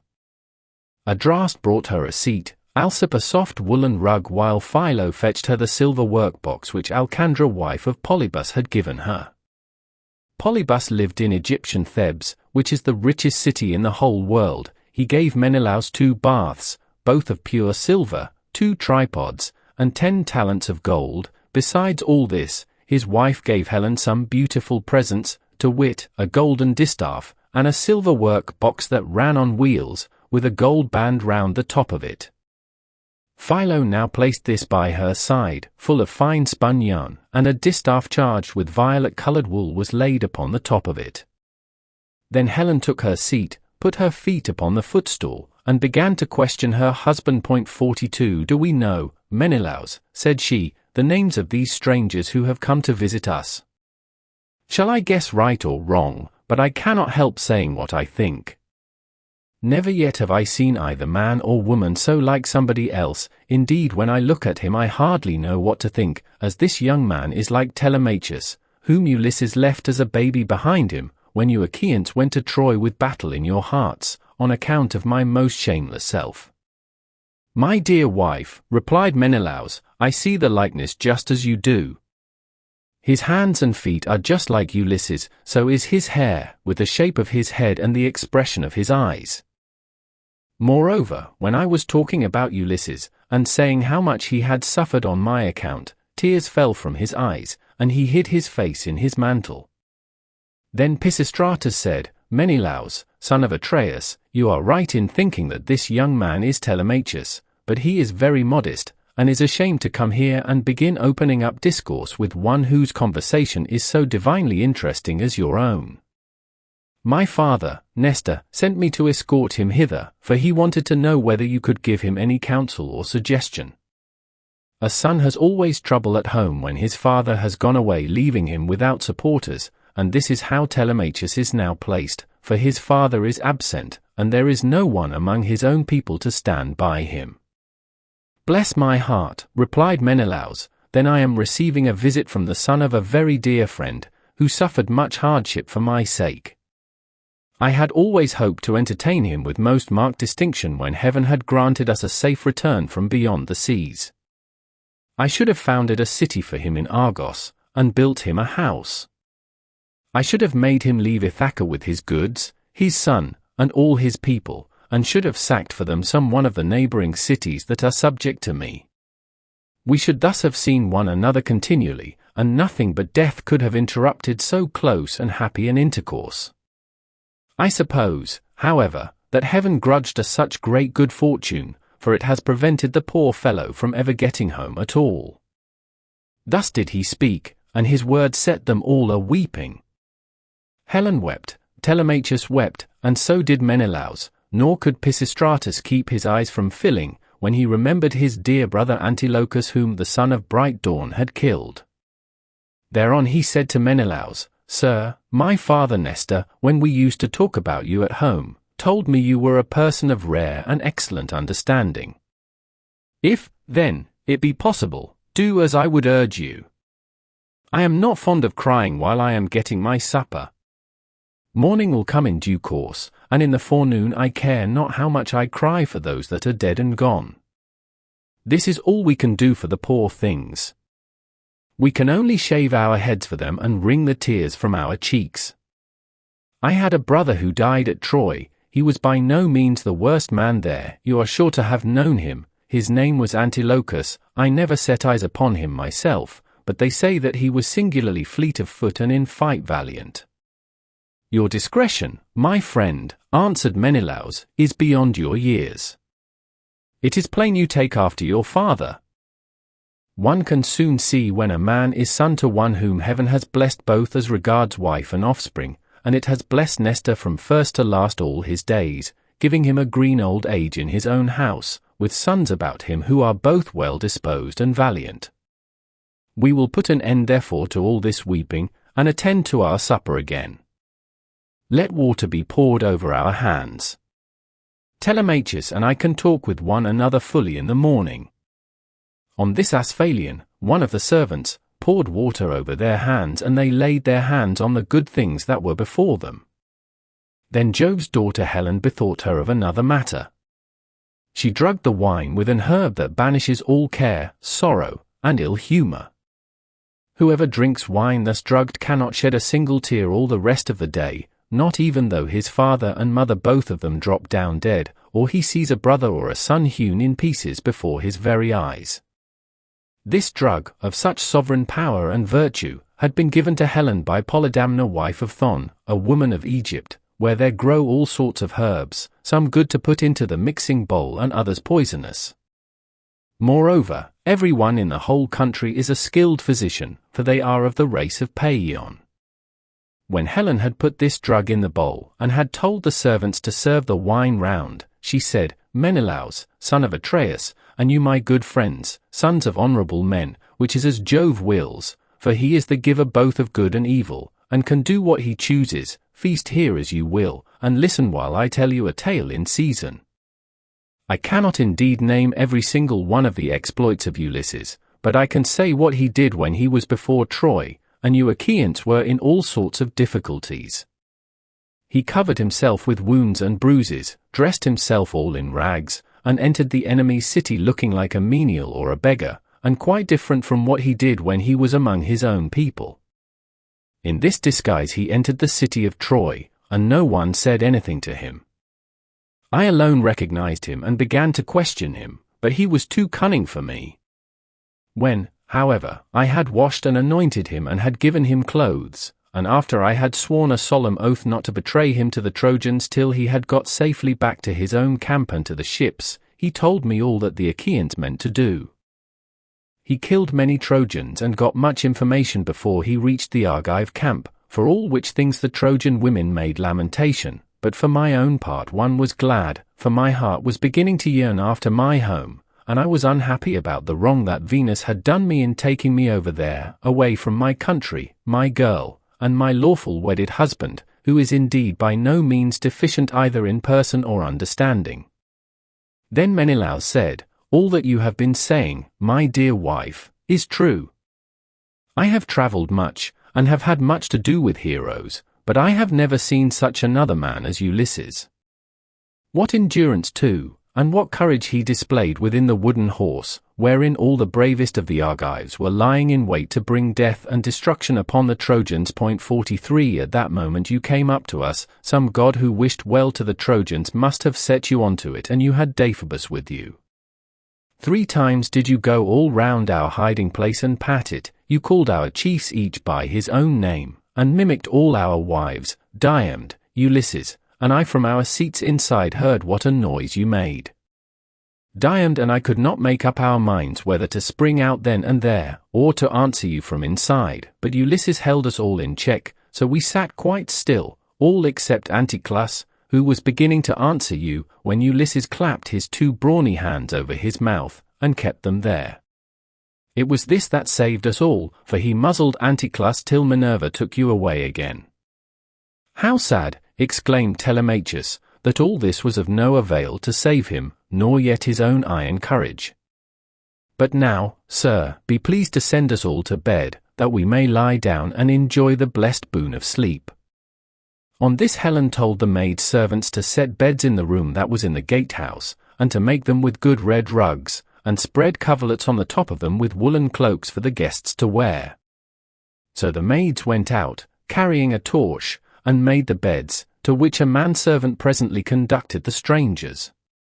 Thus, then, did Telemachus and Pisistratus sleep there in the forecourt, while the son of Atreus lay in an inner room with lovely Helen by his side. When the child of morning, rosy-fingered dawn appeared, Menelaus rose and dressed himself. He bound his sandals onto his comely feet, girded his sword about his shoulders, and left his room looking like an immortal god. Then, taking a seat near Telemachus, he said, "And what, Telemachus, has led you to take this long sea voyage to Lacedaemon? Are you on public or private business? Tell me all about it." "I have come, sir," replied Telemachus, "to see if you can tell me anything about my father. I am being eaten out of house and home, my fair estate is being wasted, and my house is full of miscreants who keep killing great numbers of my sheep and oxen, on the pretence of paying their addresses to my mother. Therefore, I am suppliant at your knees if haply you may tell me about my father's melancholy end, whether you saw it with your own eyes, or heard it from some other traveller, for he was a man born to trouble. Do not soften things out of any pity for myself, but tell me in all plainness exactly what you saw. If my brave father Ulysses ever did you loyal service either by word or deed, when you Achaeans were harassed by the Trojans, bear it in mind now as in my favour and tell me truly all." Menelaus on hearing this was very much shocked. "So," he exclaimed, "these cowards would usurp a brave man's bed? A hind might as well lay her new-born young in the lair of a lion, and then go off to feed in the forest or in some grassy dell. The lion, when he comes back to his lair, will make short work with the pair of them, and so will Ulysses with these suitors. By Father Jove, Minerva, and Apollo, if Ulysses is still the man that he was when he wrestled with Philomeleides in Lesbos, and threw him so heavily that all the Achaeans cheered him, if he is still such and were to come near these suitors, they would have a short shrift and a sorry wedding. As regards your questions, however, I will not prevaricate nor deceive you, but will tell you without concealment all that the old man of the sea told me. I was trying to come on here, but the gods detained me in Egypt, for my hecatombs had not given them full satisfaction, and the gods are very strict about having their dues. Now off Egypt, about as far as a ship can sail in a day with a good stiff breeze behind her, there is an island called Pharos. It has a good harbour from which vessels can get out into open sea when they have taken in water, and here the gods becalmed me 20 days without so much as a breath of fair wind to help me forward. We should have run clean out of provisions and my men would have starved, if a goddess had not taken pity upon me and saved me in the person of Ithaca, daughter to Proteus, the old man of the sea, for she had taken a great fancy to me. She came to me one day when I was by myself, as I often was, for the men used to go with their barbed hooks, all over the island in the hope of catching a fish or two to save them from the pangs of hunger. "Stranger," said she, "it seems to me that you like starving in this way. At any rate it does not greatly trouble you, for you stick here day after day, without even trying to get away though your men are dying by inches." "Let me tell you," said I, "whichever of the goddesses you may happen to be, that I am not staying here of my own accord, but must have offended the gods that live in heaven. Tell me, therefore, for the gods know everything, which of the immortals it is that is hindering me in this way, and tell me also how I may sail the sea so as to reach my home." "Stranger," replied she, "I will make it all quite clear to you. There is an old immortal who lives under the sea hereabouts and whose name is Proteus. He is an Egyptian, and people say he is my father. He is Neptune's head man and knows every inch of ground all over the bottom of the sea. If you can snare him and hold him tight, he will tell you about your voyage, what courses you are to take, and how you are to sail the sea so as to reach your home. He will also tell you, if you so will, all that has been going on at your house, both good and bad, while you have been away on your long and dangerous journey. Can you show me," said I, "some stratagem by means of which I may catch this old god without his suspecting it and finding me out? For a god is not easily caught, not by a mortal man." "Stranger," said she, "I will make it all quite clear to you. About the time when the sun shall have reached mid-heaven, the old man of the sea comes up from under the waves, heralded by the west wind that furs the water over his head. As soon as he has come up he lies down, and goes to sleep in a great sea cave, where the seals, Halcydones chickens as they call them, come up also from the grey sea, and go to sleep in shoals all round him, and a very strong and fish-like smell do they bring with them. 40 for early tomorrow morning I will take you to this place and will lay you in ambush. Pick out, therefore, the 3 best men you have in your fleet, and I will tell you all the tricks that the old man will play you. First he will look over all his seals, and count them, then, when he has seen them and tallied them on his 5 fingers, he will go to sleep among them, as a shepherd among his sheep. The moment you see that he is asleep, seize him, put forth all your strength and hold him fast, for he will do his very utmost to get away from you.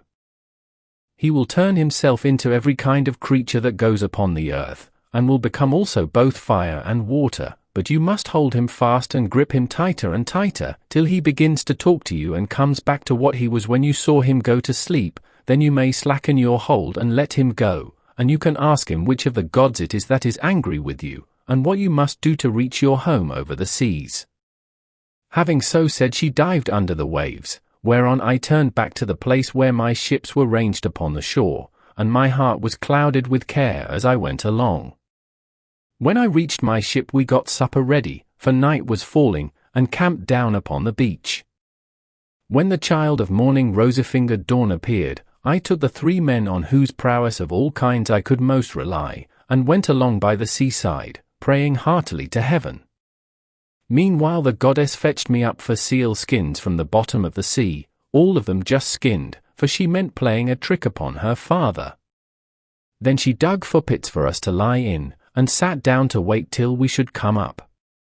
When we were close to her, she made us lie down in the pits one after the other, and threw a seal skin over each of us. Our ambuscade would have been intolerable, for the stench of the fishy seals was most distressing. 45. Who would go to bed with a sea monster if he could help it? But here, too, the goddess helped us, and thought of something that gave us great relief, for she put some ambrosia under each man's nostrils, which was so fragrant that it killed the smell of the seals. 46. We waited the whole morning and made the best of it, watching the seals come up in hundreds to bask upon the seashore, till at noon the old man of the sea came up too, and when he had found his fat seals he went over them and counted them. We were among the first he counted, and he never suspected any guile, but laid himself down to sleep as soon as he had done counting. Then we rushed upon him with a shout and seized him, on which he began at once with his old tricks, and changed himself first into a lion with a great manner, then all of a sudden he became a dragon, a leopard, a wild boar, the next moment he was running water, and then again directly he was a tree, but we stuck to him and never lost hold, till at last the cunning old creature became distressed, and said, "Which of the gods was it, son of Atreus, that hatched this plot with you for snaring me and seizing me against my will? What do you want?" "You know that yourself, old man," I answered. "You will gain nothing by trying to put me off. It is because I have been kept so long in this island, and see no sign of my being able to get away. I am losing all heart. Tell me, then, for you gods know everything, which of the immortals it is that is hindering me, and tell me also how I may sail the sea so as to reach my home." Then, he said, "If you would finish your voyage and get home quickly, you must offer sacrifices to Jove and to the rest of the gods before embarking, for it is decreed that you shall not get back to your friends, and to your own house, till you have returned to the heaven-fed stream of Egypt, and offered holy hecatombs to the immortal gods that reign in heaven. When you have done this they will let you finish your voyage." I was broken-hearted when I heard that I must go back all that long and terrible voyage to Egypt. 47. Nevertheless, I answered, "I will do all, old man, that you have laid upon me, but now tell me, and tell me true, whether all the Achaeans whom Nestor and I left behind us when we set sail from Troy have got home safely, or whether any one of them came to a bad end either on board his own ship or among his friends when the days of his fighting were done." "Son of Atreus," he answered, "why ask me? You had better not know what I can tell you, for your eyes will surely fill when you have heard my story. Many of those about whom you ask are dead and gone, but many still remain, and only 2 of the chief men among the Achaeans perished during their return home. As for what happened on the field of battle, you were there yourself. A 3rd Achaean leader is still at sea, alive, but hindered from returning.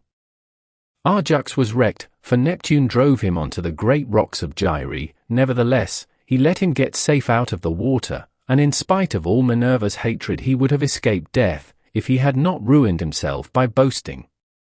He said the gods could not drown him even though they had tried to do so, and when Neptune heard this large talk, he seized his trident in his 2 brawny hands, and split the rock of Gyre in 2 pieces.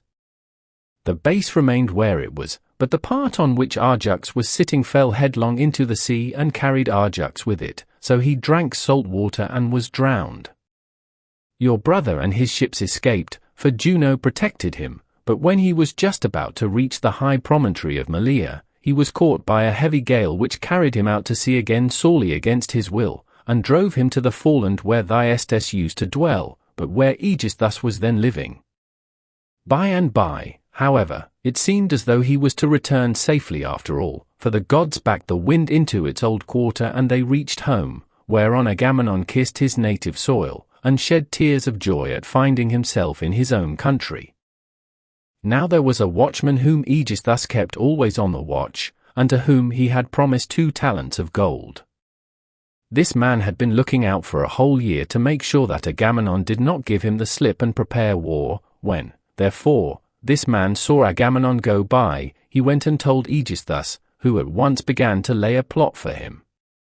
He picked 20 of his bravest warriors and placed them in ambuscade on one side the cloister, while on the opposite side he prepared a banquet. Then he sent his chariots and horsemen to Agamemnon, and invited him to the feast, but he meant foul play. He got him there, all unsuspicious of the doom that was awaiting him, and killed him when the banquet was over as though he were butchering an ox in the shambles. Not one of Agamemnon's followers was left alive, nor yet one of Aegisthus, but they were all killed there in the cloisters. Thus spoke Proteus, and I was broken-hearted as I heard him. I sat down upon the sands and wept. I felt as though I could no longer bear to live nor look upon the light of the sun. Presently, when I had had my fill of weeping and writhing upon the ground, the old man of the sea said, Son of Atreus, do not waste any more time in crying so bitterly. It can do no manner of good. Find your way home as fast as ever you can, for Aegis thus may be still alive, and even though Orestes has been beforehand with you in killing him, you may yet come in for his funeral. On this I took comfort in spite of all my sorrow, and said, I know, then, about these two. Tell me, therefore, about the third man of whom you spoke. Is he still alive, but at sea, and unable to get home? Or is he dead? Tell me, no matter how much it may grieve me. The third man, he answered, is Ulysses, who dwells in Ithaca. I can see him in an island sorrowing bitterly in the house of the nymph Calypso, who is keeping him prisoner, and he cannot reach his home, for he has no ships nor sailors to take him over the sea. As for your own end, Menelaus, you shall not die in Argos, but the gods will take you to the Elysian plain, which is at the ends of the world. There fair-haired Rhadamanthus reigns, and men lead an easier life than anywhere else in the world, for in Elysium there falls not rain, nor hail, nor snow, but Oceanus breathes ever with a west wind that sings softly from the sea, and gives fresh life to all men. This will happen to you because you have married Helen, and are Jove's son-in-law. As he spoke he dived under the waves, whereon I turned back to the ships with my companions, and my heart was clouded with care as I went along.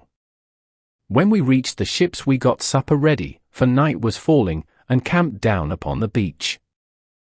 When the child of morning, rosy-fingered dawn appeared, we drew our ships into the water, and put our masts and sails within them. Then we went on board ourselves, took our seats on the benches, and smote the grey sea with our oars. I again stationed my ships in the heaven-fed stream of Egypt, and offered hecatombs that were full and sufficient. When I had thus appeased heaven's anger, I raised a barrow to the memory of Agamemnon that his name might live forever, after which I had a quick passage home, for the gods sent me a fair wind. And now for yourself, stay here some 10 or 12 days longer, and I will then speed you on your way. I will make you a noble present of a chariot and 3 horses. I will also give you a beautiful chalice that so long as you live you may think of me whenever you make a drink offering to the immortal gods. Son of Atreus, replied Telemachus, do not press me to stay longer. I should be contented to remain with you for another 12 months. I find your conversation so delightful that I should never once wish myself at home with my parents, but my crew whom I have left at Pylos are already impatient, and you are detaining me from them. As for any present you may be disposed to make me, I had rather that it should be a piece of plate. I will take no horses back with me to Ithaca, but will leave them to adorn your own stables, for you have much flat ground in your kingdom where lotus thrives, as also meadow-sweet and wheat and barley, and oats with their white and spreading ears, whereas in Ithaca we have neither open fields nor racecourses, and the country is more fit for goats than horses, and I like it the better for that. 48 None of our islands have much level ground, suitable for horses, and Ithaca least of all. Menelaus smiled and took Telemachus's hand within his own. What you say, said he, shows that you come of good family. I both can, and will, make this exchange for you, by giving you the finest and most precious piece of plate in all my house. It is a mixing bowl by Vulcan's own hand, of pure silver, except the rim, which is inlaid with gold. Phaedimus, king of the Sidonians, gave it me in the course of a visit which I paid him when I returned thither on my homeward journey. I will make you a present of it. Thus did they converse, and guests kept coming to the king's house. They brought sheep and wine, while their wives had put up bread for them to take with them, so they were busy cooking their dinners in the courts, 49. Meanwhile the suitors were throwing discs or aiming with spears at a mark on the leveled ground in front of Ulysses' house, and were behaving with all their old insolence.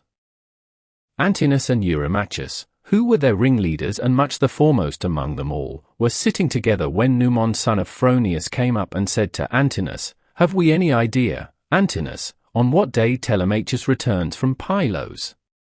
He has a ship of mine, and I want it, to cross over to Elis. I have 12 brood mares there with yearling mule foals by their side not yet broken in, and I want to bring one of them over here and break him." They were astounded when they heard this, for they had made sure that Telemachus had not gone to the city of Neleus. They thought he was only away somewhere on the farms, and was with the sheep, or with the swineherd, so Antinous said, "When did he go? Tell me truly, and what young men did he take with him? Were they freemen or his own bondsmen, for he might manage that too? Tell me also, did you let him have the ship of your own free will because he asked you, or did he take it without your leave?" "I lent it him," answered Numon. "What else could I do when a man of his position said he was in a difficulty, and asked me to oblige him? I could not possibly refuse. As for those who went with him, they were the best young men we have, and I saw Mentor go on board as captain, or some god who was exactly like him. I cannot understand it, for I saw Mentor here myself yesterday morning, and yet he was then setting out for Pylos." Numon then went back to his father's house, but Antinous and Eurymachus were very angry. They told the others to leave off playing, and to come and sit down along with themselves. When they came, Antinous son of Eupeithe spoke in anger. His heart was black with rage, and his eyes flashed fire as he said, "Good heavens, this voyage of Telemachus is a very serious matter. We had made sure that it would come to nothing, but the young fellow has got away in spite of us, and with a picked crew too. He will be giving us trouble presently. May Jove take him before he is full grown. Find me a ship, therefore, with a crew of 20 men, and I will lie in wait for him in the straits between Ithaca and Samos. He will then rue the day that he set out to try and get news of his father." Thus did he speak, and the others applauded his saying. They then all of them went inside the buildings. It was not long ere Penelope came to know what the suitors were plotting, for a man-servant, Medon, overheard them from outside the outer court as they were laying their schemes within, and went to tell his mistress. As he crossed the threshold of her room, Penelope said, "Medon, what have the suitors sent you here for? Is it to tell the maids to leave their master's business and cook dinner for them? I wish they may neither woo nor dine henceforward, neither here nor anywhere else, but let this be the very last time, for the waste you all make of my son's estate. Did not your fathers tell you when you were children, how good Ulysses had been to them, never doing anything high-handed, nor speaking harshly to anybody? Kings may say things sometimes, and they may take a fancy to one man and dislike another, but Ulysses never did an unjust thing by anybody, which shows what bad hearts you have, and that there is no such thing as gratitude left in this world." Then Medon said, "I wish, madam, that this were all, but they are plotting something much more dreadful now. May heaven frustrate their design. They are going to try and murder Telemachus as he is coming home from Pylos and Lacedaemon, where he has been to get news of his father." Then Penelope's heart sank within her, and for a long time she was speechless, her eyes filled with tears, and she could find no utterance. At last, however, she said, "Why did my son leave me? What business had he to go sailing off in ships that make long voyages over the ocean like sea-horses? Does he want to die without leaving anyone behind him to keep up his name?" "I do not know," answered Medon, "whether some god set him onto it, or whether he went on his own impulse to see if he could find out if his father was dead or alive and on his way home." Then he went downstairs again, leaving Penelope in an agony of grief. There were plenty of seats in the house, but she had no heart for sitting on any one of them. She could only fling herself on the floor of her own room and cry, whereon all the maids in the house, both old and young, gathered round her and began to cry too, till at last in a transport of sorrow she exclaimed, "My dears, heaven has been pleased to try me with more affliction than any other woman of my age and country. First I lost my brave and lion-hearted husband, who had every good quality under heaven, and whose name was great over all Hellas and middle Argos, and now my darling son is at the mercy of the winds and waves, without my having heard one word about his leaving home. You hussies, there was not one of you would so much as think of giving me a call out of my bed, though you all of you very well knew when he was starting. If I had known he meant taking this voyage, he would have had to give it up, no matter how much he was bent upon it, or leave me a corpse behind him, one or other. Now, however, go some of you and call old Dolius, who was given me by my father on my marriage, and who is my gardener. Bid him go at once and tell everything to Letts, who may be able to hit on some plan for enlisting public sympathy on our side, as against those who are trying to exterminate his own race and that of Ulysses.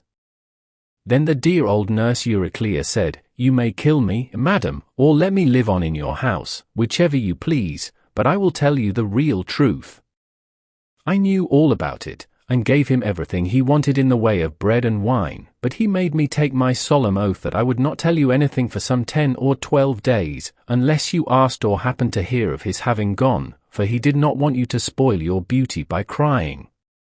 And now, madam, wash your face, change your dress, and go upstairs with your maids to offer prayers to Minerva, daughter of Aegis-bearing Jove, for she can save him even though he be in the jaws of death. Do not trouble Letts, he has trouble enough already. Besides, I cannot think that the gods hate the race of the son of Arcesius so much, but there will be a son left to come up after him, and inherit both the house and the fair fields that lie far all round it. With these words she made her mistress leave off crying, and dried the tears from her eyes. Penelope washed her face, changed her dress, and went upstairs with her maids. She then put some bruised barley into a basket and began praying to Minerva. Hear me, she cried, daughter of Aegis-bearing Jove, unweariable. If ever Ulysses while he was here burned you fat thigh bones of sheep or heifer, bear it in mind now as in my favor, and save my darling son from the villainy of the suitors. She cried aloud as she spoke, and the goddess heard her prayer. Meanwhile the suitors were clamorous throughout the covered cloister, and one of them said, The queen is preparing for her marriage with one or other of us. Little does she dream that her son has now been doomed to die. This was what they said, but they did not know what was going to happen. Then Antinous said, Comrades, let there be no loud talking, lest some of it get carried inside. Let us be up and do that in silence, about which we are all of a mind. He then chose 20 men, and they went down to their ship and to the seaside. They drew the vessel into the water and got her mast and sails inside her. They bound the oars to the thole-pins with twisted thongs of leather, all in due course, and spread the white sails aloft, while their fine servants brought them their armor. Then they made the ship fast a little way out, came on shore again, got their suppers, and waited till night should fall. But Penelope lay in her own room upstairs unable to eat or drink, and wondering whether her brave son would escape, or be overpowered by the wicked suitors. Like a lioness caught in the toils with huntsmen hemming her in on every side, she thought and thought till she sank into a slumber, and lay on her bed bereft of thought and motion. Then Minerva bethought her of another matter, and made a vision in the likeness of Penelope's sister Iphthyme, daughter of Icarius, who had married Eumelus and lived in Pheræ. She told the vision to go to the house of Ulysses, and to make Penelope leave off crying, so it came into her room by the hole through which the thong went for pulling the door to, and hovered over her head saying, You are asleep, Penelope, the gods who live at ease will not suffer you to weep and be so sad. Your son has done them no wrong, so he will yet come back to you. Penelope, who was sleeping sweetly at the gates of dreamland, answered, Sister, why have you come here? You do not come very often, but I suppose that is because you live such a long way off. Am I, then, to leave off crying and refrain from all the sad thoughts that torture me?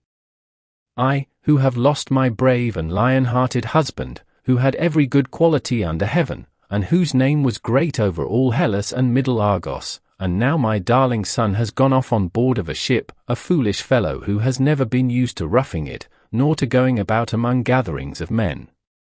I am even more anxious about him than about my husband. I am all in a tremble when I think of him, lest something should happen to him, either from the people among whom he has gone, or by sea, for he has many enemies who are plotting against him, and are bent on killing him before he can return home. Then the vision said, Take heart, and be not so much dismayed. There is one gone with him whom many a man would be glad enough to have stand by his side, I mean Minerva. It is she who has compassion upon you, and who has sent me to bear you this message. Then, said Penelope, if you are a god or have been sent here by divine commission, tell me also about that other unhappy one. Is he still alive, or is he already dead and in the house of Hades? And the vision said, I shall not tell you for certain whether he is alive or dead, and there is no use in idle conversation. Then it vanished through the thong-hole of the door and was dissipated into thin air, but Penelope rose from her sleep refreshed and comforted, so vivid had been her dream. Meantime the suitors went on board and sailed their ways over the sea, intent on murdering Telemachus. Now there is a rocky islet called Asteris, of no great size, in mid-channel between Ithaca and Samos, and there is a harbour on either side of it where a ship can lie. Here then the Achaeans placed themselves in ambush. Book V. Calypso, Ulysses reaches Scheria on a raft. And now, as dawn rose from her couch beside Tithonus, harbinger of light alike to mortals and immortals, the gods met in council, and with them, Jove the Lord of Thunder, who is their king. Thereon Minerva began to tell them of the many sufferings of Ulysses, for she pitied him away there in the house of the nymph Calypso. Father Jove, said she, and all you other gods that live in everlasting bliss, I hope there may never be such a thing as a kind and well-disposed ruler any more, nor one who will govern equitably. I hope they will be all henceforth cruel and unjust, for there is not one of his subjects but has forgotten Ulysses, who ruled them as though he were their father. There he is, lying in great pain in an island where dwells the nymph Calypso, who will not let him go, and he cannot get back to his own country, for he can find neither ships nor sailors to take him over the sea. Furthermore, wicked people are now trying to murder his only son Telemachus, who is coming home from Pylos and Lacedaemon, where he has been to see if he can get news of his father. What, my dear, are you talking about? Replied her father. Did you not send him there yourself, because you thought it would help Ulysses to get home and punish the suitors? Besides, you are perfectly able to protect Telemachus, and to see him safely home again, while the suitors have to come scurrying back without having killed him. When he had thus spoken, he said to his son Mercury, Mercury, you are our messenger, go therefore and tell Calypso we have decreed that poor Ulysses is to return home. He is to be convoyed neither by gods nor men, but after a perilous voyage of 20 days upon a raft he is to reach fertile Scheria 50 the land of the Phaeacians, who are near of kin to the gods, and will honor him as though he were one of ourselves. They will send him in a ship to his own country, and will give him more bronze and gold and raiment than he would have brought back from Troy, if he had had all his prize money and had got home without disaster. This is how we have settled that he shall return to his country and his friends. Thus he spoke, and Mercury, guide and guardian, slayer of Argus, did as he was told. Forthwith he bound on his glittering golden sandals with which he could fly like the wind over land and sea. He took the wand with which he seals men's eyes in sleep or wakes them just as he pleases, and flew holding it in his hand over Pieria.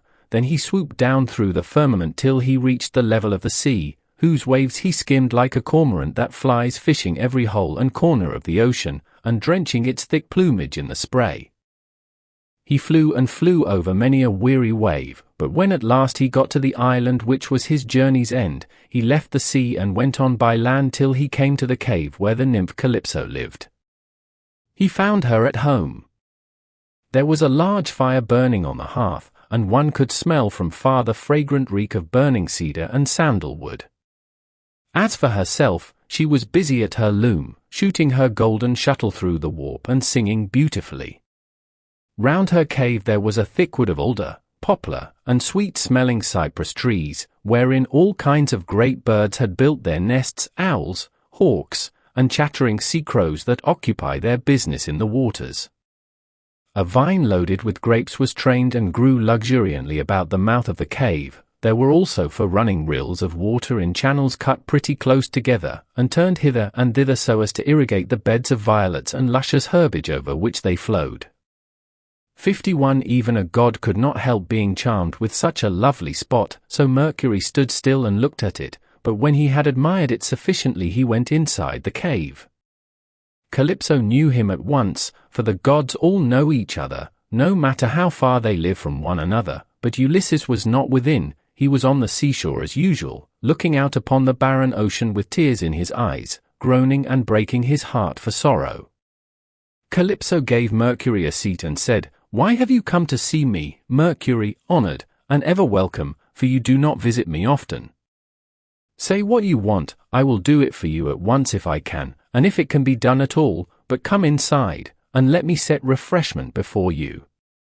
As she spoke she drew a table loaded with ambrosia beside him and mixed him some red nectar, so Mercury ate and drank till he had had enough, and then said, "We are speaking god and goddess to one another, and you ask me why I have come here, and I will tell you truly as you would have me do.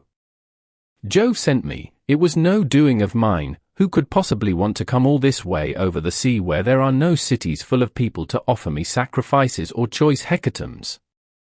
Nevertheless I had to come, for none of us other gods can cross Jove, nor transgress his orders. He says that you have here the most ill-starred of all those who fought 9 years before the city of King Priam and sailed home in the 10th year after having sacked it. On their way home they sinned against Minerva 52 who raised both wind and waves against them, so that all his brave companions perished, and he alone was carried hither by wind and tide. Jove says that you are to let this man go at once, for it is decreed that he shall not perish here, far from his own people, but shall return to his house and country and see his friends again. Calypso trembled with rage when she heard this. "You gods," she exclaimed, "ought to be ashamed of yourselves. You are always jealous and hate seeing a goddess take a fancy to a mortal man, and live with him in open matrimony. So when rosy-fingered Dawn made love to Orion, you precious gods were all of you furious till Diana went and killed him in Ortygia. So again when Ceres fell in love with Iasion, and yielded to him in a thrice-ploughed fallow field, Jove came to hear of it before so very long and killed Iasion with his thunderbolts. And now you are angry with me too because I have a man here. I found the poor creature sitting all alone astride of a keel, for Jove had struck his ship with lightning and sunk it in mid-ocean, so that all his crew were drowned, while he himself was driven by wind and waves onto my island. I got fond of him and cherished him, and had set my heart on making him immortal, so that he should never grow old all his days. Still I cannot cross Jove, nor bring his counsels to nothing. Therefore, if he insists upon it, let the man go beyond the seas again, but I cannot send him anywhere myself, for I have neither ships nor men who can take him. Nevertheless I will readily give him such advice, in all good faith, as will be likely to bring him safely to his own country." "Then send him away," said Mercury, "or Jove will be angry with you and punish you." On this he took his leave, and Calypso went out to look for Ulysses, for she had heard Jove's message. She found him sitting upon the beach with his eyes ever filled with tears, and dying of sheer homesickness, for he had got tired of Calypso, and though he was forced to sleep with her in the cave by night, it was she, not he, that would have it so. As for the day-time, he spent it on the rocks and on the sea-shore, weeping, crying aloud for his despair, and always looking out upon the sea. Calypso then went close up to him, said, "My poor fellow, you shall not stay here grieving and fretting your life out any longer. I am going to send you away of my own free will, so go, cut some beams of wood, and make yourself a large raft with an upper deck that it may carry you safely over the sea. I will put bread, wine, and water on board to save you from starving. I will also give you clothes, and will send you a fair wind to take you home, if the gods in heaven so will it, for they know more about these things, and can settle them better than I can." Ulysses shuddered as he heard her. "Now, goddess," he answered, "there is something behind all this. You cannot be really meaning to help me home when you bid me do such a dreadful thing as put to sea on a raft. Not even a well-found ship with a fair wind could venture on such a distant voyage. Nothing that you can say or do shall make me go on board a raft unless you first solemnly swear that you mean me no mischief."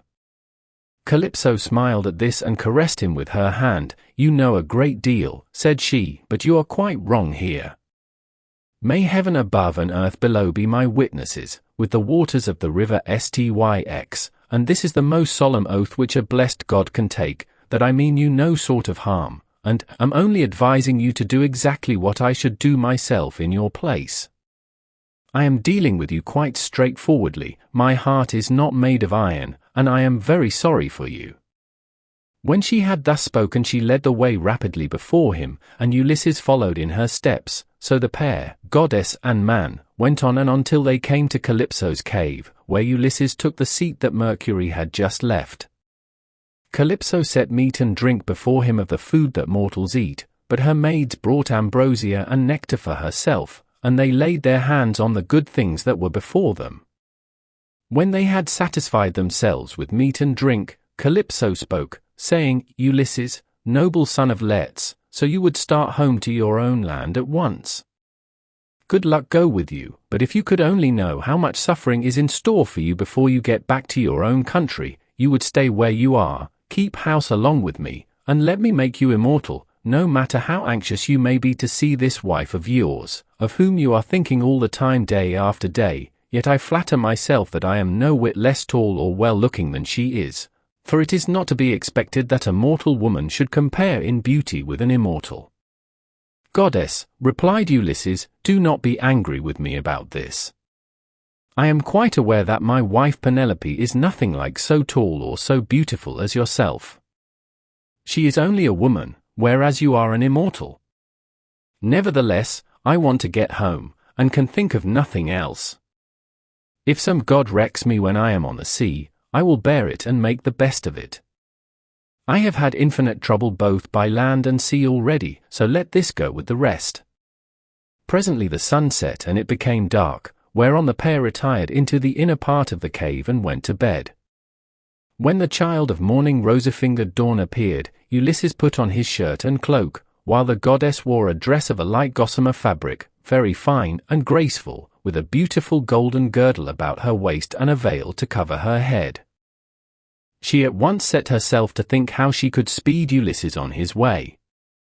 So she gave him a great bronze axe that suited his hands. It was sharpened on both sides, and had a beautiful olive-wood handle fitted firmly onto it.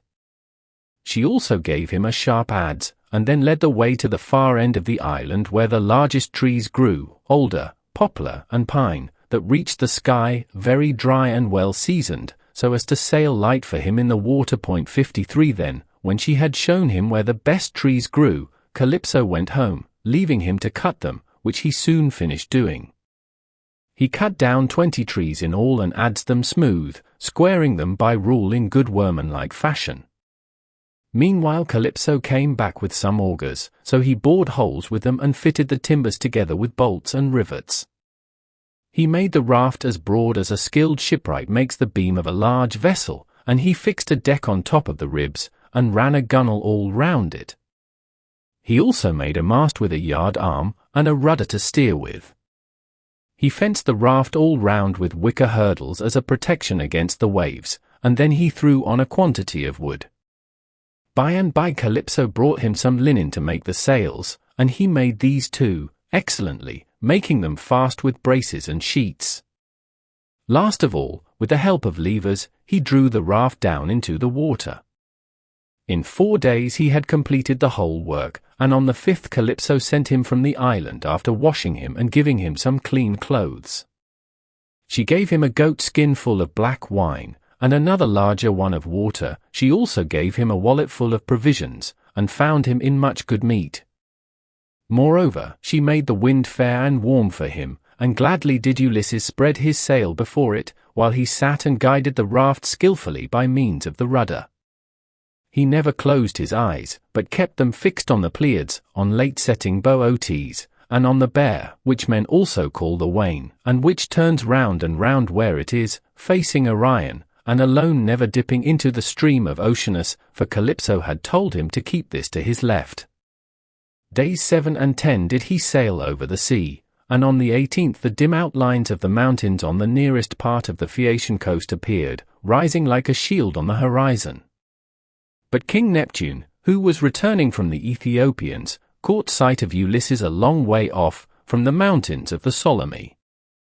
He could see him sailing upon the sea, and it made him very angry, so he wagged his head and muttered to himself, saying, "Good heavens, so the gods have been changing their minds about Ulysses while I was away in Ethiopia, and now he is close to the land of the Phaeacians, where it is decreed that he shall escape from the calamities that have befallen him.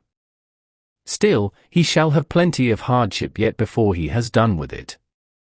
Thereon he gathered his clouds together, grasped his trident, stirred it round in the sea, and roused the rage of every wind that blows till earth, sea, and sky were hidden in cloud, and night sprang forth out of the heavens. Winds from east, south, north, and west fell upon him all at the same time, and a tremendous sea got up, so that Ulysses' heart began to fail him. "Alas," he said to himself in his dismay, "whatever will become of me? I am afraid Calypso was right when she said I should have trouble by sea before I got back home. It is all coming true. How black is Jove making heaven with his clouds, and what a sea the winds are raising from every quarter at once. I am now safe to perish. Blessed and thrice blessed were those Danaans who fell before Troy in the cause of the sons of Atreus. Would that I had been killed on the day when the Trojans were pressing me so sorely about the dead body of Achilles, for then I should have had due burial and the Achaeans would have honored my name, but now it seems that I shall come to a most pitiable end." As he spoke, a sea broke over him with such terrific fury that the raft reeled again, and he was carried overboard a long way off. He let go the helm, and the force of the hurricane was so great that it broke the mast halfway up, and both sail and yard went over into the sea. For a long time Ulysses was under water, and it was all he could do to rise to the surface again, for the clothes Calypso had given him weighed him down, but at last he got his head above water and spat out the bitter brine that was running down his face in streams. In spite of all this, however, he did not lose sight of his raft, but swam as fast as he could towards it, got hold of it, and climbed on board again so as to escape drowning. The sea took the raft and tossed it about as autumn winds whirl thistledown round and round upon a road. It was as though the south, north, east, and west winds were all playing battledore and shuttlecock with it at once. When he was in this plight, Ino, daughter of Cadmus, also called Leucothea, saw him. She had formerly been a mere mortal, but had been since raised to the rank of a marine goddess. Seeing in what great distress Ulysses now was, she had compassion upon him, and, rising like a seagull from the waves, took her seat upon the raft. "My poor good man," said she, "why is Neptune so furiously angry with you? He is giving you a great deal of trouble, but for all his bluster he will not kill you. You seem to be a sensible person. Do then as I bid you, strip, leave your raft to drive before the wind, and swim to the Phaeacian coast where better luck awaits you. And here, take my veil and put it round your chest. It is enchanted, and you can come to no harm so long as you wear it. As soon as you touch land, take it off, throw it back as far as you can into the sea, and then go away again." With these words she took off her veil and gave it him. Then she dived down again like a seagull and vanished beneath the dark blue waters. But Ulysses did not know what to think. "Alas," he said to himself in his dismay, "this is only some one or other of the gods who is luring me to ruin by advising me to quit my raft. At any rate I will not do so at present, for the land where she said I should be quit of all troubles seemed to be still a good way off. I know what I will do. I am sure it will be best. No matter what happens I will stick to the raft as long as her timbers hold together, but when the sea breaks her up I will swim for it. I do not see how I can do any better than this." While he was thus in two minds, Neptune sent a terrible great wave that seemed to rear itself above his head till it broke right over the raft, which then went to pieces as though it were a heap of dry chaff tossed about by a whirlwind. Ulysses got astride of one plank and rode upon it as if he were on horseback. He then took off the clothes Calypso had given him, bound Ino's veil under his arms, and plunged into the sea, meaning to swim on shore. King Neptune watched him as he did so, and wagged his head, muttering to himself and saying, "There now, swim up and down as you best can till you fall in with well-to-do people. I do not think you will be able to say that I have let you off too lightly." On this he lashed his horses and drove to Aegae where his palace is. But Minerva resolved to help Ulysses, so she bound the ways of all the winds except one, and made them lie quite still, but she roused a good stiff breeze from the north that should lay the waters till Ulysses reached the land of the Phaeacians where he would be safe. Thereon he floated about for 2 nights and 2 days in the water, with a heavy swell on the sea and death staring him in the face, but when the 3rd day broke, the wind fell and there was a dead calm without so much as a breath of air stirring. As he rose on the swell he looked eagerly ahead, and could see land quite near. Then, as children rejoice when their dear father begins to get better after having for a long time borne sore affliction sent him by some angry spirit, but the gods deliver him from evil, so was Ulysses thankful when he again saw land and trees, and swam on with all his strength that he might once more set foot upon dry ground. When, however, he got within earshot, he began to hear the surf thundering up against the rocks, for the swell still broke against them with a terrific roar. Everything was enveloped in spray, there were no harbours where a ship might ride, nor shelter of any kind, but only headlands, low-lying rocks, and mountain tops. Ulysses' heart now began to fail him, and he said despairingly to himself, "Alas, Jove has let me see land after swimming so far that I had given up all hope, but I can find no landing place, for the coast is rocky and surf-beaten, the rocks are smooth and rise sheer from the sea, with deep water close under them so that I cannot climb out for want of foothold. I am afraid some great wave will lift me off my legs and dash me against the rocks as I leave the water, which would give me a sorry landing. If, on the other hand, I swim further in search of some shelving beach or harbour, a hurricane may carry me out to sea again sorely against my will, or heaven may send some great monster of the deep to attack me, for Amphitrite breeds many such, and I know that Neptune is very angry with me." While he was thus in 2 minds a wave caught him and took him with such force against the rocks that he would have been smashed and torn to pieces if Minerva had not shown him what to do. He caught hold of the rock with both hands and clung to it groaning with pain till the wave retired, so he was saved that time, but presently the wave came on again and carried him back with it far into the sea, tearing his hands as the suckers of a polypus are torn when some one plucks it from its bed, and the stones come up along with it. Even so did the rocks tear the skin from his strong hands, and then the wave drew him deep down under the water. Here poor Ulysses would have certainly perished even in spite of his own destiny, if Minerva had not helped him to keep his wits about him. He swam seaward again, beyond reach of the surf that was beating against the land, and at the same time he kept looking towards the shore to see if he could find some haven, or a spit that should take the waves aslant. By and by, as he swam on, he came to the mouth of a river, and here he thought would be the best place, for there were no rocks, and it afforded shelter from the wind. He felt that there was a current, so he prayed inwardly and said, "Hear me, O king, whoever you may be, and save me from the anger of the sea god Neptune, for I approach you prayerfully. Anyone who has lost his way has at all times a claim even upon the gods, wherefore in my distress I draw near to your stream, and cling to the knees of your riverhood. Have mercy upon me, O king, for I declare myself your suppliant." Then the god stayed his stream and stilled the waves, making all calm before him, and bringing him safely into the mouth of the river. Here at last Ulysses' knees and strong hands failed him, for the sea had completely broken him. His body was all swollen, and his mouth and nostrils ran down like a river with sea water, so that he could neither breathe nor speak, and lay swooning from sheer exhaustion. Presently, when he had got his breath and came to himself again, he took off the scarf that Ino had given him and threw it back into the salt 54 stream of the river, whereon Ino received it into her hands from the wave that bore it towards her. Then he left the river, laid himself down among the rushes, and kissed the bounteous earth. Alas, he cried to himself in his dismay, whatever will become of me, and how is it all to end? If I stay here upon the river bed through the long watches of the night, I am so exhausted that the bitter cold and damp may make an end of me, for towards sunrise there will be a keen wind blowing from off the river.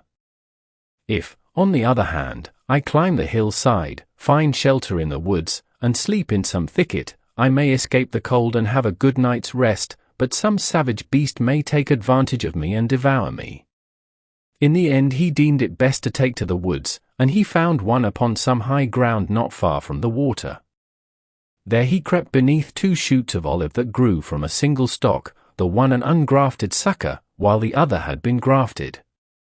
No wind, however squally, could break through the cover they afforded, nor could the sun's rays pierce them, nor the rain get through them, so closely did they grow into one another.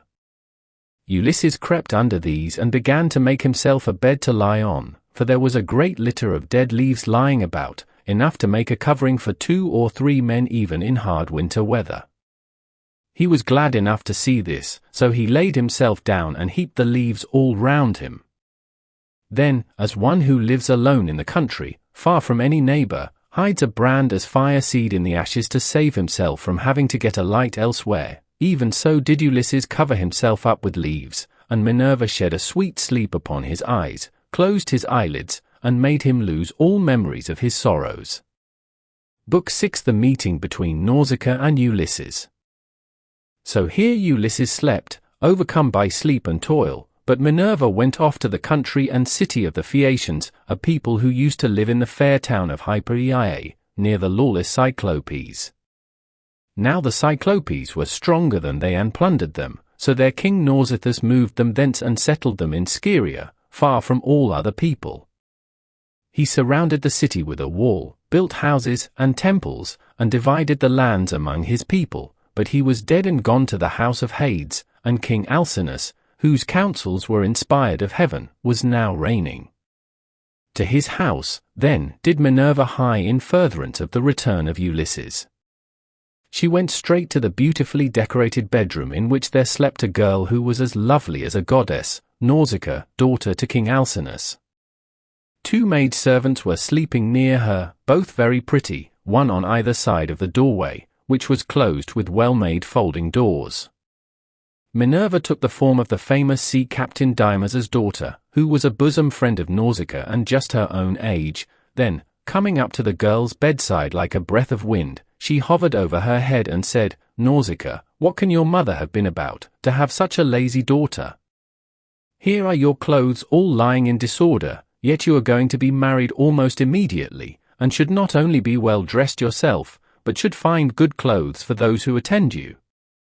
This is the way to get yourself a good name, and to make your father and mother proud of you. Suppose, then, that we make tomorrow a washing day, and start at daybreak. I will come and help you so that you may have everything ready as soon as possible, for all the best young men among your own people are courting you, and you are not going to remain a maid much longer.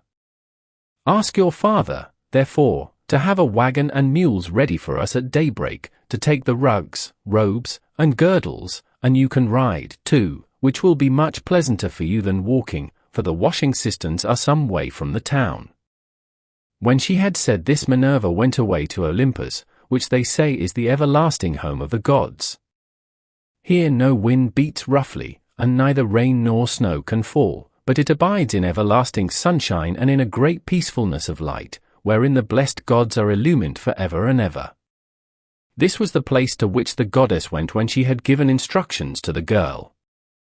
By and by morning came and woke Nausicaa, who began wondering about her dream. She therefore went to the other end of the house to tell her father and mother all about it, and found them in their own room.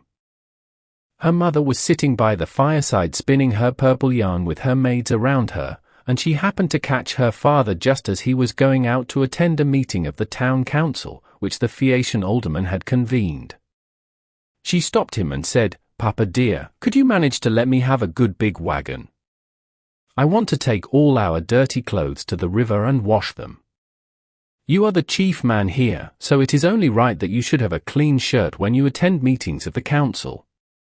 Moreover, you have 5 sons at home, 2 of them married, while the other 3 are good-looking bachelors. You know they always like to have clean linen when they go to a dance, and I have been thinking about all this." She did not say a word about her own wedding, for she did not like to, but her father knew and said, "You shall have the mules, my love, and whatever else you have a mind for. Be off with you, and the men shall get you a good strong wagon with a body to it that will hold all your clothes."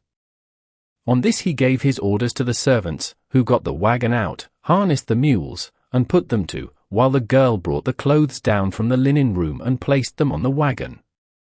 Her mother prepared her a basket of provisions with all sorts of good things, and a goat skin full of wine. The girl now got into the wagon, and her mother gave her also a golden cruse of oil, that she and her women might anoint themselves. Then she took the whip and reins and lashed the mules on, whereon they set off, and their hoofs clattered on the road. They pulled without flagging, and carried not only Nausicaa and her wash of clothes, but the maids also who were with her. When they reached the water side they went to the washing cisterns, through which there ran at all times enough pure water to wash any quantity of linen, no matter how dirty. Here they unharnessed the mules and turned them out to feed on the sweet juicy herbage that grew by the water side. They took the clothes out of the wagon, put them in the water, and vied with one another in treading them in the pits to get the dirt out. After they had washed them and got them quite clean, they laid them out by the seaside, where the waves had raised a high beach of shingle, and set about washing themselves and anointing themselves with olive oil. Then they got their dinner by the side of the stream, and waited for the sun to finish drying the clothes. When they had done dinner they threw off the veils that covered their heads and began to play at ball, while Nausicaa sang for them.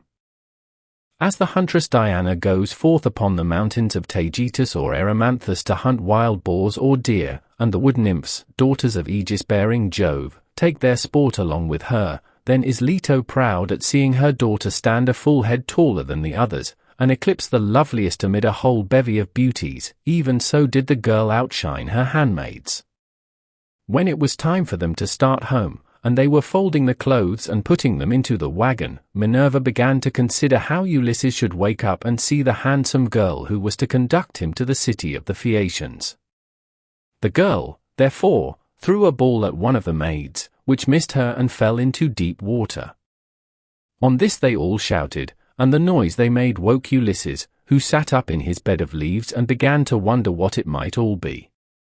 "Alas," said he to himself, "what kind of people have I come amongst?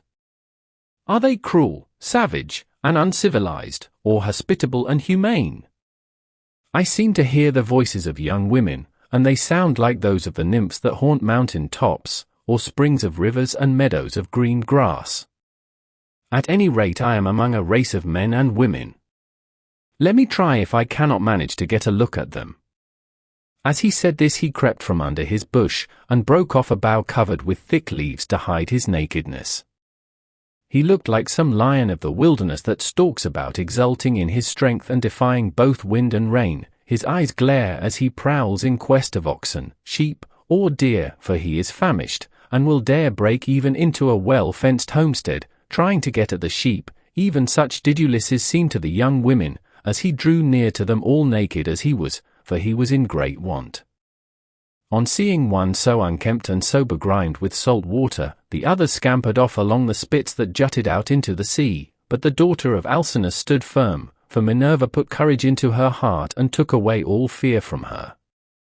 She stood right in front of Ulysses, and he doubted whether he should go up to her, throw himself at her feet, and embrace her knees as a suppliant, or stay where he was and entreat her to give him some clothes and show him the way to the town. In the end he deemed it best to entreat her from a distance in case the girl should take offense at his coming near enough to clasp her knees, so he addressed her in honeyed and persuasive language. "O Queen," he said, "I implore your aid, but tell me, are you a goddess or are you a mortal woman?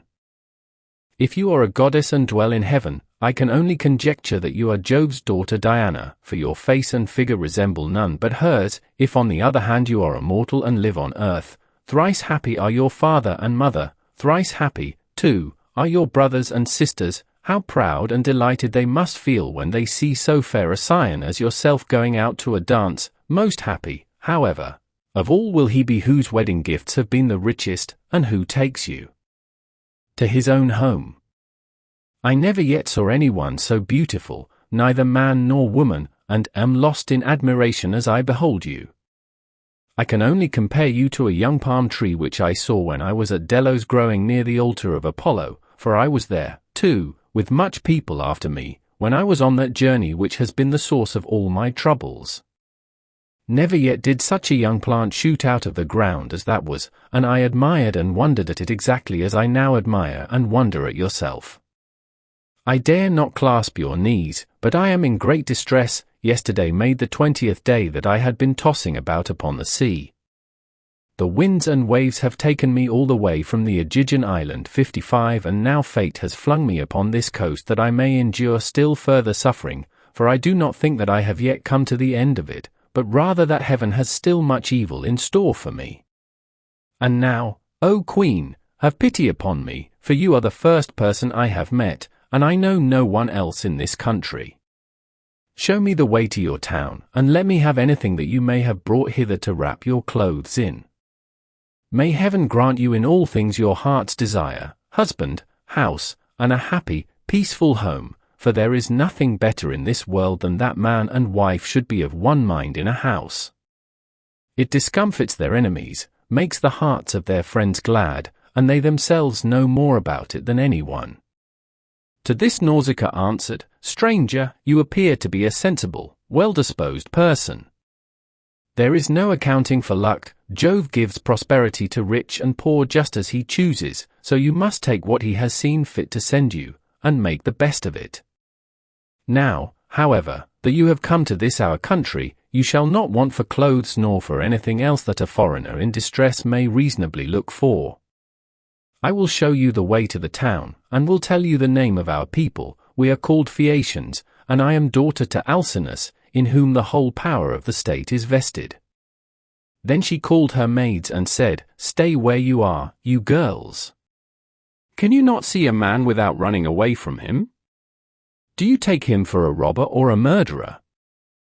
Neither he nor anyone else can come here to do us Phaeacians any harm, for we are dear to the gods, and live apart on a land's end that juts into the sounding sea, and have nothing to do with any other people. This is only some poor man who has lost his way, and we must be kind to him, for strangers and foreigners in distress are under Jove's protection, and will take what they can get and be thankful. So, girls, give the poor fellow something to eat and drink, and wash him in the stream at some place that is sheltered from the wind. On this the maids left off running away and began calling one another back. They made Ulysses sit down in the shelter as Nausicaa had told them, and brought him a shirt and cloak. They also brought him the little golden cruse of oil, and told him to go and wash in the stream. But Ulysses said, Young women, please to stand a little on one side that I may wash the brine from my shoulders and anoint myself with oil, for it is long enough since my skin has had a drop of oil upon it. I cannot wash as long as you all keep standing there. I am ashamed to strip 56 before a number of good-looking young women. Then they stood on one side and went to tell the girl, while Ulysses washed himself in the stream and scrubbed the brine from his back and from his broad shoulders. When he had thoroughly washed himself, and had got the brine out of his hair, he anointed himself with oil, and put on the clothes which the girl had given him. Minerva then made him look taller and stronger than before. She also made the hair grow thick on the top of his head, and flow down in curls like hyacinth blossoms. She glorified him about the head and shoulders as a skillful workman who has studied art of all kinds under Vulcan, and Minerva enriches a piece of silver plate by gilding it. And his work is full of beauty. Then he went and sat down a little way off upon the beach, looking quite young and handsome, and the girl gazed on him with admiration. Then she said to her maids, Hush, my dears, for I want to say something. I believe the gods who live in heaven have sent this man to the Phaeacians. When I first saw him I thought him plain, but now his appearance is like that of the gods who dwell in heaven. I should like my future husband to be just such another as he is, if he would only stay here and not want to go away. However, give him something to eat and drink." They did as they were told, and set food before Ulysses, who ate and drank ravenously, for it was long since he had had food of any kind. Meanwhile, Nausicaa bethought her of another matter. She got the linen folded and placed in the wagon. She then yoked the mules, and, as she took her seat, she called Ulysses. "Stranger," said she, "rise and let us be going back to the town. I will introduce you at the house of my excellent father, where I can tell you that you will meet all the best people among the Phaeacians. But be sure and do as I bid you, for you seem to be a sensible person. As long as we are going past the fields and farmlands, follow briskly behind the wagon along with the maids, and I will lead the way myself. Presently, however, we shall come to the town, where you will find a high wall running all round it, and a good harbour on either side with a narrow entrance into the city, and the ships will be drawn up by the roadside, for every one has a place where his own ship can lie. You will see the market-place with a temple of Neptune in the middle of it, and paved with large stones bedded in the earth. Here people deal in ship's gear of all kinds, such as cables and sails, and here, too, are the places where oars are made, for the Phaeacians are not a nation of archers. They know nothing about bows and arrows, but are a seafaring folk, and pride themselves on their masts, oars, and ships, with which they travel far over the sea. I am afraid of the gossip and scandal that may be set on foot against me later on, for the people here are very ill-natured, and some low fellow, if he met us, might say, 'Who is this fine-looking stranger that is going about with Nausicaa? Where did she find him? I suppose she is going to marry him. Perhaps he is a vagabond sailor whom she has taken from some foreign vessel, for we have no neighbors, or some god has at last come down from heaven in answer to her prayers, and she is going to live with him all the rest of her life. It would be a good thing if she would take herself off and find a husband somewhere else, for she will not look at one of the many excellent young Phaeacians who are in love with her.' This is the kind of disparaging remark that would be made about me, and I could not complain, for I should myself be scandalized at seeing any other girl do the like, and go about with men in spite of everybody, while her father and mother were still alive, and without having been married in the face of all the world. If, therefore, you want my father to give you an escort and to help you home, do as I bid you. You will see a beautiful grove of poplars by the roadside dedicated to Minerva. It has a well in it and a meadow all round it. Here my father has a field of rich garden ground, about as far from the town as a man's voice will carry. Sit down there and wait for a while till the rest of us can get into the town and reach my father's house. Then, when you think we must have done this, come into the town and ask the way to the house of my father Alcinous. You will have no difficulty in finding it. Any child will point it out to you, for no one else in the whole town has anything like such a fine house as he has. When you have got past the gates and through the outer court, go right across the inner court till you come to my mother. You will find her sitting by the fire and spinning her purple wool by firelight. It is a fine sight to see her as she leans back against one of the bearing posts with her maids all ranged behind her. Close to her seat stands that of my father, on which he sits and topes like an immortal god. Never mind him, but go up to my mother, and lay your hands upon her knees if you would get home quickly. If you can gain her over, you may hope to see your own country again, no matter how distant it may be." So saying, she lashed the mules with her whip and they left the river. The mules drew well, and their hoofs went up and down upon the road. She was careful not to go too fast for Ulysses and the maids who were following on foot along with the wagon, so she plied her whip with judgment. As the sun was going down they came to the sacred grove of Minerva, and there Ulysses sat down and prayed to the mighty daughter of Jove. "Hear me," he cried, "daughter of aegis-bearing Jove, unweariable, hear me now, for you gave no heed to my prayers when Neptune was wrecking me. Now, therefore, have pity upon me and grant that I may find friends and be hospitably received by the Phaeacians." Thus did he pray, and Minerva heard his prayer, but she would not show herself to him openly, for she was afraid of her uncle Neptune, who was still furious in his endeavors to prevent Ulysses from getting home. Book 7 Reception of Ulysses at the palace of King Alcinous. Thus, then, did Ulysses wait and pray, but the girl drove on to the town. When she reached her father's house, she drew up at the gateway, and her brothers, comely as the gods, gathered round her, took the mules out of the wagon, and carried the clothes into the house, while she went to her own room, where an old servant, Eurymedusa of Apiare, lit the fire for her. This old woman had been brought by sea from Apiare, and had been chosen as a prize for Alcinous because he was king over the Phaeacians, and the people obeyed him as though he were a god. 57 She had been nursed to Nausicaa, and had now lit the fire for her, and brought her supper for her into her own room. Presently Ulysses got up to go towards the town, and Minerva shed a thick mist all round him to hide him in case any of the proud Phaeacians who met him should be rude to him, or ask him who he was. Then, as he was just entering the town, she came towards him in the likeness of a little girl carrying a pitcher. She stood right in front of him, and Ulysses said, "My dear, will you be so kind as to show me the house of King Alcinous? I am an unfortunate foreigner in distress, and do not know one in your town and country." Then Minerva said, "Yes, father stranger, I will show you the house you want, for Alcinous lives quite close to my own father. I will go before you and show the way, but say not a word as you go, and do not look at any man, nor ask him questions, for the people here cannot abide strangers, and do not like men who come from some other place. They are a seafaring folk, and sail the seas by the grace of Neptune in ships that glide along like thought, or as a bird in the air." On this she led the way, and Ulysses followed in her steps, but not one of the Phaeacians could see him as he passed through the city in the midst of them, for the great goddess Minerva in her goodwill towards him had hidden him in a thick cloud of darkness.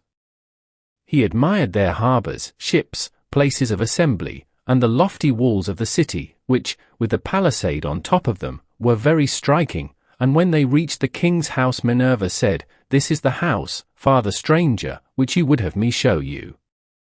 You will find a number of great people sitting at table, but do not be afraid, go straight in, for the bolder a man is the more likely he is to carry his point, even though he is a stranger.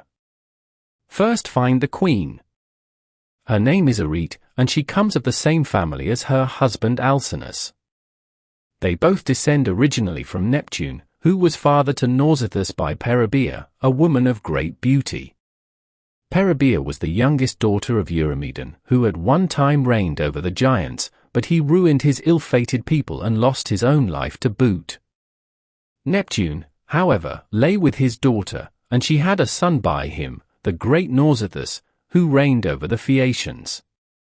Nausithous had two sons, Rhexenor and Alcinous. 58 Apollo killed the first of them while he was still a bridegroom and without male issue, but he left a daughter Arete, whom Alcinous married, and honors as no other woman is honored of all those that keep house along with their husbands.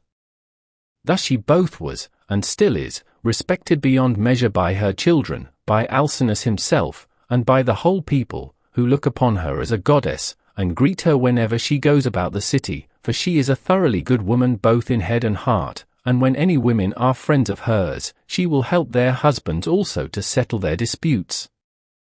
If you can gain her goodwill, you may have every hope of seeing your friends again, and getting safely back to your home and country. Then Minerva left Scheria and went away over the sea.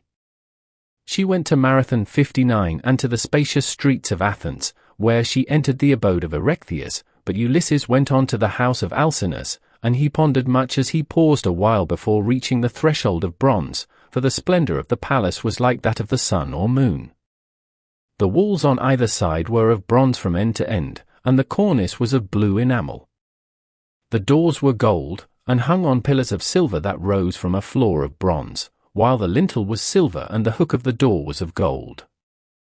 On either side there stood gold and silver mastiffs which Vulcan, with his consummate skill, had fashioned expressly to keep watch over the palace of King Alcinous, so they were immortal and could never grow old. Seats were ranged all along the wall, here and there from one end to the other, with coverings of fine woven work which the women of the house had made.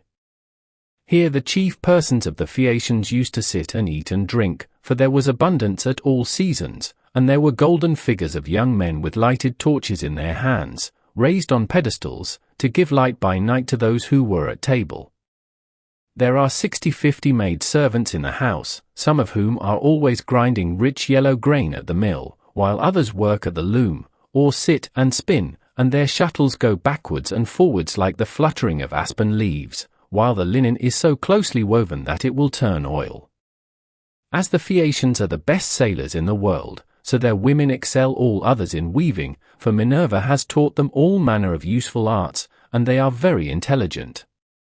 Outside the gate of the outer court there is a large garden of about 4 acres with a wall all round it. It is full of beautiful trees, pears, pomegranates, and the most delicious apples. There are luscious figs also, and olives in full growth. The fruits never rot nor fail all the year round, neither winter nor summer, for the air is so soft that a new crop ripens before the old has dropped. Pear grows on pear, apple on apple, and fig on fig, and so also with the grapes, for there is an excellent vineyard. On the level ground of a part of this, the grapes are being made into raisins, in another part they are being gathered, some are being trodden in the wine tubs, others further on have shed their blossom and are beginning to show fruit, others again are just changing color. In the furthest part of the ground there are beautifully arranged beds of flowers that are in bloom all the year round. 2 streams go through it, the one turned in ducts throughout the whole garden, while the other is carried under the ground of the outer court to the house itself, and the townspeople draw water from it. Such, then, were the splendors with which the gods had endowed the house of King Alcinous.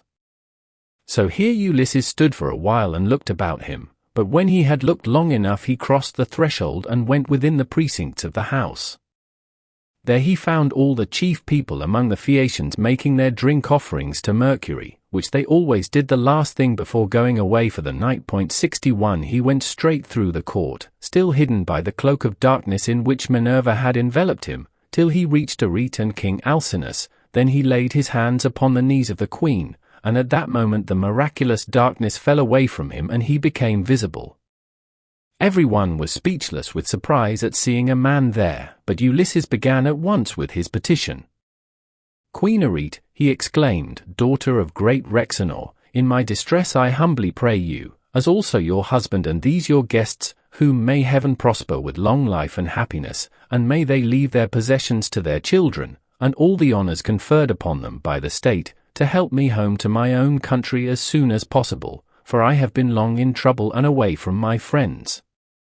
Then he sat down on the hearth among the ashes and they all held their peace, till presently the old hero Aeneas, who was an excellent speaker and an elder among the Phaeacians, plainly and in all honesty addressed them thus. "Alcinous," said he, "it is not creditable to you that a stranger should be seen sitting among the ashes of your hearth. Every one is waiting to hear what you are about to say. Tell him, then, to rise and take a seat on a stool inlaid with silver, and bid your servants mix some wine and water that we may make a drink offering to Jove the Lord of Thunder, who takes all well-disposed suppliants under his protection, and let the housekeeper give him some supper of whatever there may be in the house." When Alcinous heard this he took Ulysses by the hand, raised him from the hearth, and bade him take the seat of Laodamas, who had been sitting beside him, and was his favourite son. A maid servant then brought him water in a beautiful golden ewer and poured it into a silver basin for him to wash his hands, and she drew a clean table beside him. An upper servant brought him bread and offered him many good things of what there was in the house, and Ulysses ate and drank. Then Alcinous said to one of the servants, "Pontonous, mix a cup of wine and hand it round that we may make drink offerings to Jove the Lord of Thunder, who is the protector of all well-disposed suppliants." Pontonous then mixed wine and water, and handed it round after giving every man his drink offering. When they had made their offerings, and had drunk each as much as he was minded, Alcinous said, "Aldermen and town councillors of the Phaeacians, hear my words. You have had your supper, so now go home to bed. Tomorrow morning I shall invite a still larger number of aldermen, and will give a sacrificial banquet in honor of our guest, we can then discuss the question of his escort, and consider how we may at once send him back rejoicing to his own country without trouble or inconvenience to himself, no matter how distant it may be. We must see that he comes to no harm while on his homeward journey, but when he is once at home he will have to take the luck he was born with for better or worse like other people. It is possible, however, that the stranger is one of the immortals who has come down from heaven to visit us, but in this case the gods are departing from their usual practice, for hitherto they have made themselves perfectly clear to us when we have been offering them hecatombs. They come and sit at our feasts just like one of ourselves, and if any solitary wayfarer happens to stumble upon some one or other of them, they affect no concealment, for we are as near of kin to the gods as the Cyclopes and the savage giants are. 62 Then Ulysses said, Pray, Alcinous, do not take any such notion into your head. I have nothing of the immortal about me, neither in body nor mind, and most resemble those among you who are the most afflicted. Indeed, were I to tell you all that heaven has seen fit to lay upon me, you would say that I was still worse off than they are. Nevertheless, let me sup in spite of sorrow, for an empty stomach is a very importunate thing, and thrusts itself on a man's notice no matter how dire is his distress. I am in great trouble, yet it insists that I shall eat and drink, bids me lay aside all memory of my sorrows and dwell only on the due replenishing of itself. As for yourselves, do as you propose, and at break of day set about helping me to get home. I shall be content to die if I may first once more behold my property, my bondsmen, and all the greatness of my house. 63 Thus did he speak. Every one approved his saying, and agreed that he should have his escort inasmuch as he had spoken reasonably. Then when they had made their drink offerings, and had drunk each as much as he was minded, they went home to bed every man in his own abode, leaving Ulysses in the cloister with Arete and Alcinous while the servants were taking the things away after supper. Arete was the first to speak, for she recognized the shirt, cloak, and good clothes that Ulysses was wearing, as the work of herself and of her maids, so she said, Stranger, before we go any further, there is a question I should like to ask you. Who, and whence are you, and who gave you those clothes? Did you not say you had come here from beyond the sea? And Ulysses answered, It would be a long story, madam, were I to relate in full the tale of my misfortunes, for the hand of heaven has been laid heavy upon me, but as regards your question, there is an island far away in the sea which is called the Aegean. Here dwells the cunning and powerful goddess Calypso, daughter of Atlas. She lives by herself far from all neighbors human or divine. Fortune, however, brought me to her hearth all desolate and alone, for Jove struck my ship with his thunderbolts, and broke it up in mid-ocean. My brave comrades were drowned every man of them, but I stuck to the keel and was carried hither and thither for the space of 9 days, till at last during the darkness of the 10th night the gods brought me to the Aegean island where the great goddess Calypso lives. She took me in and treated me with the utmost kindness. Indeed, she wanted to make me immortal that I might never grow old, but she could not persuade me to let her do so. I stayed with Calypso 7 years straight on end, and watered the good clothes she gave me with my tears during the whole time, but at last when the 8th year came round she bade me depart of her own free will, either because Jove had told her she must, or because she had changed her mind. She sent me from her island on a raft, which she provisioned with abundance of bread and wine. Moreover she gave me good stout clothing, and sent me a wind that blew both warm and fair. Days 7 and 10 did I sail over the sea, and on the 18th I caught sight of the first outlines of the mountains upon your coast, and glad indeed was I to set eyes upon them. Nevertheless there was still much trouble in store for me, for at this point Neptune would let me go no further, and raised a great storm against me. The sea was so terribly high that I could no longer keep to my raft, which went to pieces under the fury of the gale, and I had to swim for it, till wind and current brought me to your shores. There I tried to land, but could not, for it was a bad place and the waves dashed me against the rocks, so I again took to the sea and swam on till I came to a river that seemed the most likely landing place, for there were no rocks and it was sheltered from the wind. Here, then, I got out of the water and gathered my senses together again. Night was coming on, so I left the river, and went into a thicket, where I covered myself all over with leaves, and presently heaven sent me off into a very deep sleep. Sick and sorry as I slept among the leaves all night, and through the next day till afternoon, when I woke as the sun was westering, and saw your daughter's maid servants playing upon the beach, and your daughter among them looking like a goddess. I besought her aid, and she proved to be of an excellent disposition, much more so than could be expected from so young a person, for young people are apt to be thoughtless. She gave me plenty of bread and wine, and when she had had me washed in the river she also gave me the clothes in which you see me. Now, therefore, though it has pained me to do so, I have told you the whole truth. Then Alcinous said, Stranger, it was very wrong of my daughter not to bring you on at once to my house along with the maids, seeing that she was the first person whose aid you asked. Pray do not scold her, replied Ulysses, she is not to blame. She did tell me to follow along with the maids, but I was ashamed and afraid, for I thought you might perhaps be displeased if you saw me. Every human being is sometimes a little suspicious and irritable.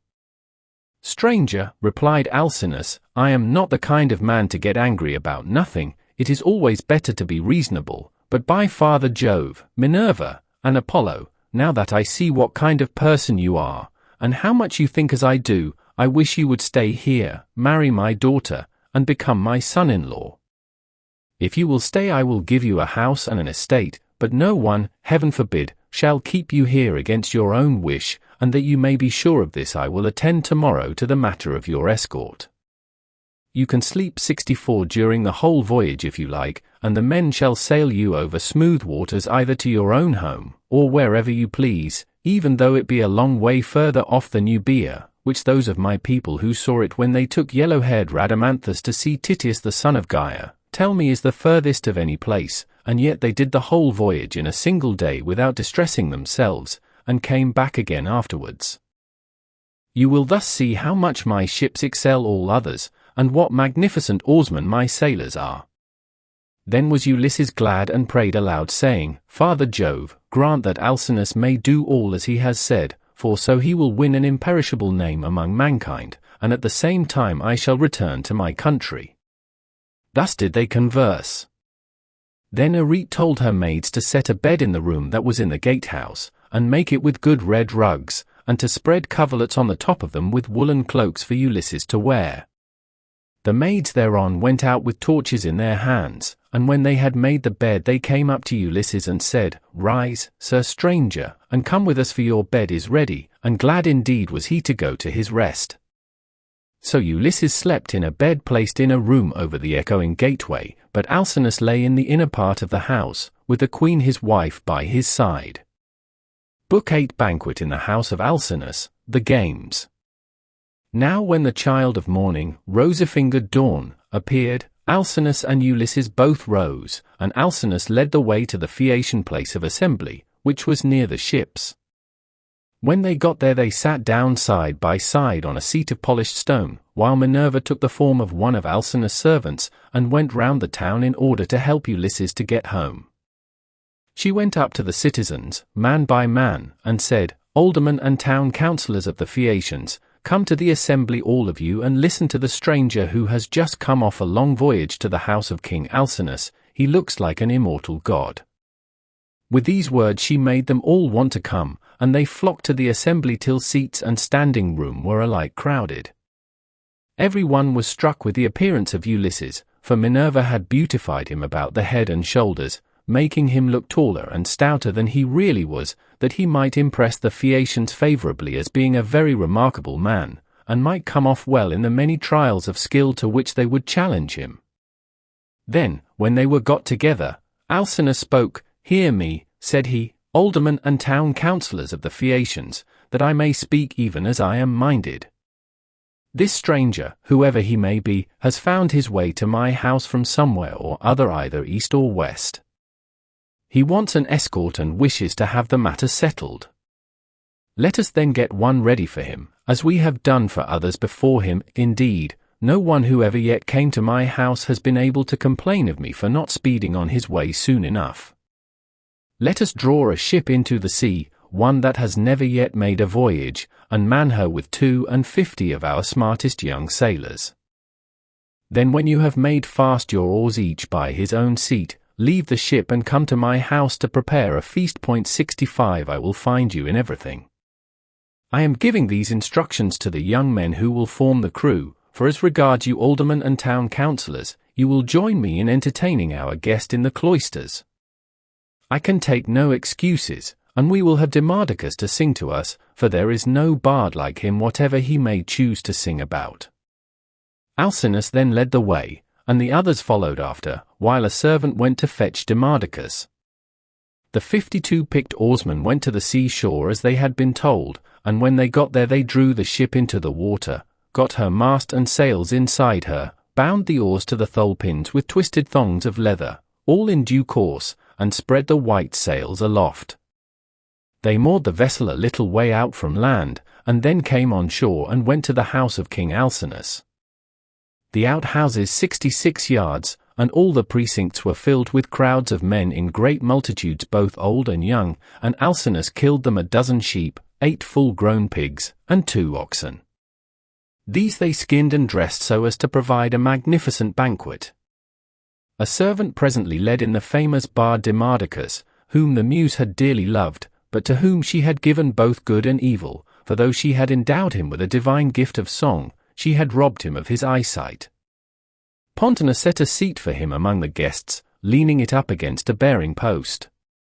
He hung the lyre for him on a peg over his head, and showed him where he was to feel for it with his hands. He also set a fair table with a basket of victuals by his side, and a cup of wine from which he might drink whenever he was so disposed. The company then laid their hands upon the good things that were before them, but as soon as they had had enough to eat and drink, the muse inspired Demodocus to sing the feats of heroes, and more especially a matter that was then in the mouths of all men, to wit, the quarrel between Ulysses and Achilles, and the fierce words that they heaped on one another as they sat together at a banquet. But Agamemnon was glad when he heard his chieftains quarrelling with one another, for Apollo had foretold him this at Pytho when he crossed the stone floor to consult the oracle. Here was the beginning of the evil that by the will of Jove fell both upon Danaans and Trojans. Thus sang the bard, but Ulysses drew his purple mantle over his head and covered his face, for he was ashamed to let the Phaeacians see that he was weeping. When the bard left off singing he wiped the tears from his eyes, uncovered his face, and, taking his cup, made a drink offering to the gods. But when the Phaeacians pressed Demodocus to sing further, for they delighted in his lays, then Ulysses again drew his mantle over his head and wept bitterly. No one noticed his distress except Alcinous, who was sitting near him, and heard the heavy sighs that he was heaving.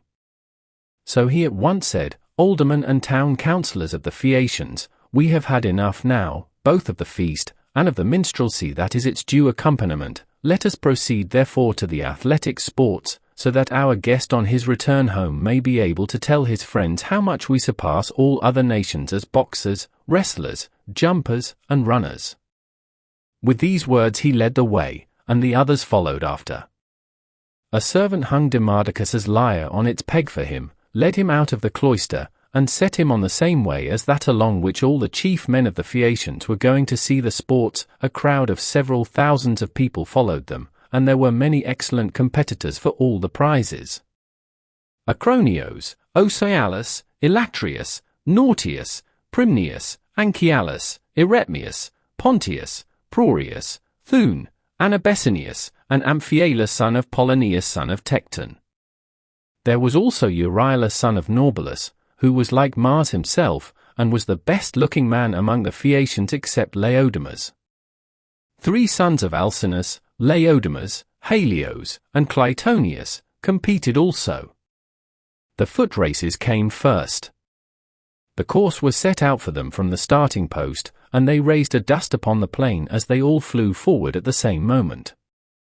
Clytonius came in first by a long way. He left everyone else behind him by the length of the furrow that a couple of mules can plough in a fallow field. 67 They then turned to the painful art of wrestling, and here Euryalus proved to be the best man. Amphialus excelled all the others in jumping, while at throwing the disc there was no one who could approach Electrius. Alcinous's son Laodamas was the best boxer, and he it was who presently said, when they had all been diverted with the games, "Let us ask the stranger whether he excels in any of these sports. He seems very powerfully built, his thighs, calves, hands, and neck are of prodigious strength, nor is he at all old, but he has suffered much lately, and there is nothing like the sea for making havoc with a man, no matter how strong he is." "You are quite right, Laodamas," replied Euryalus. "Go up to your guest and speak to him about it yourself."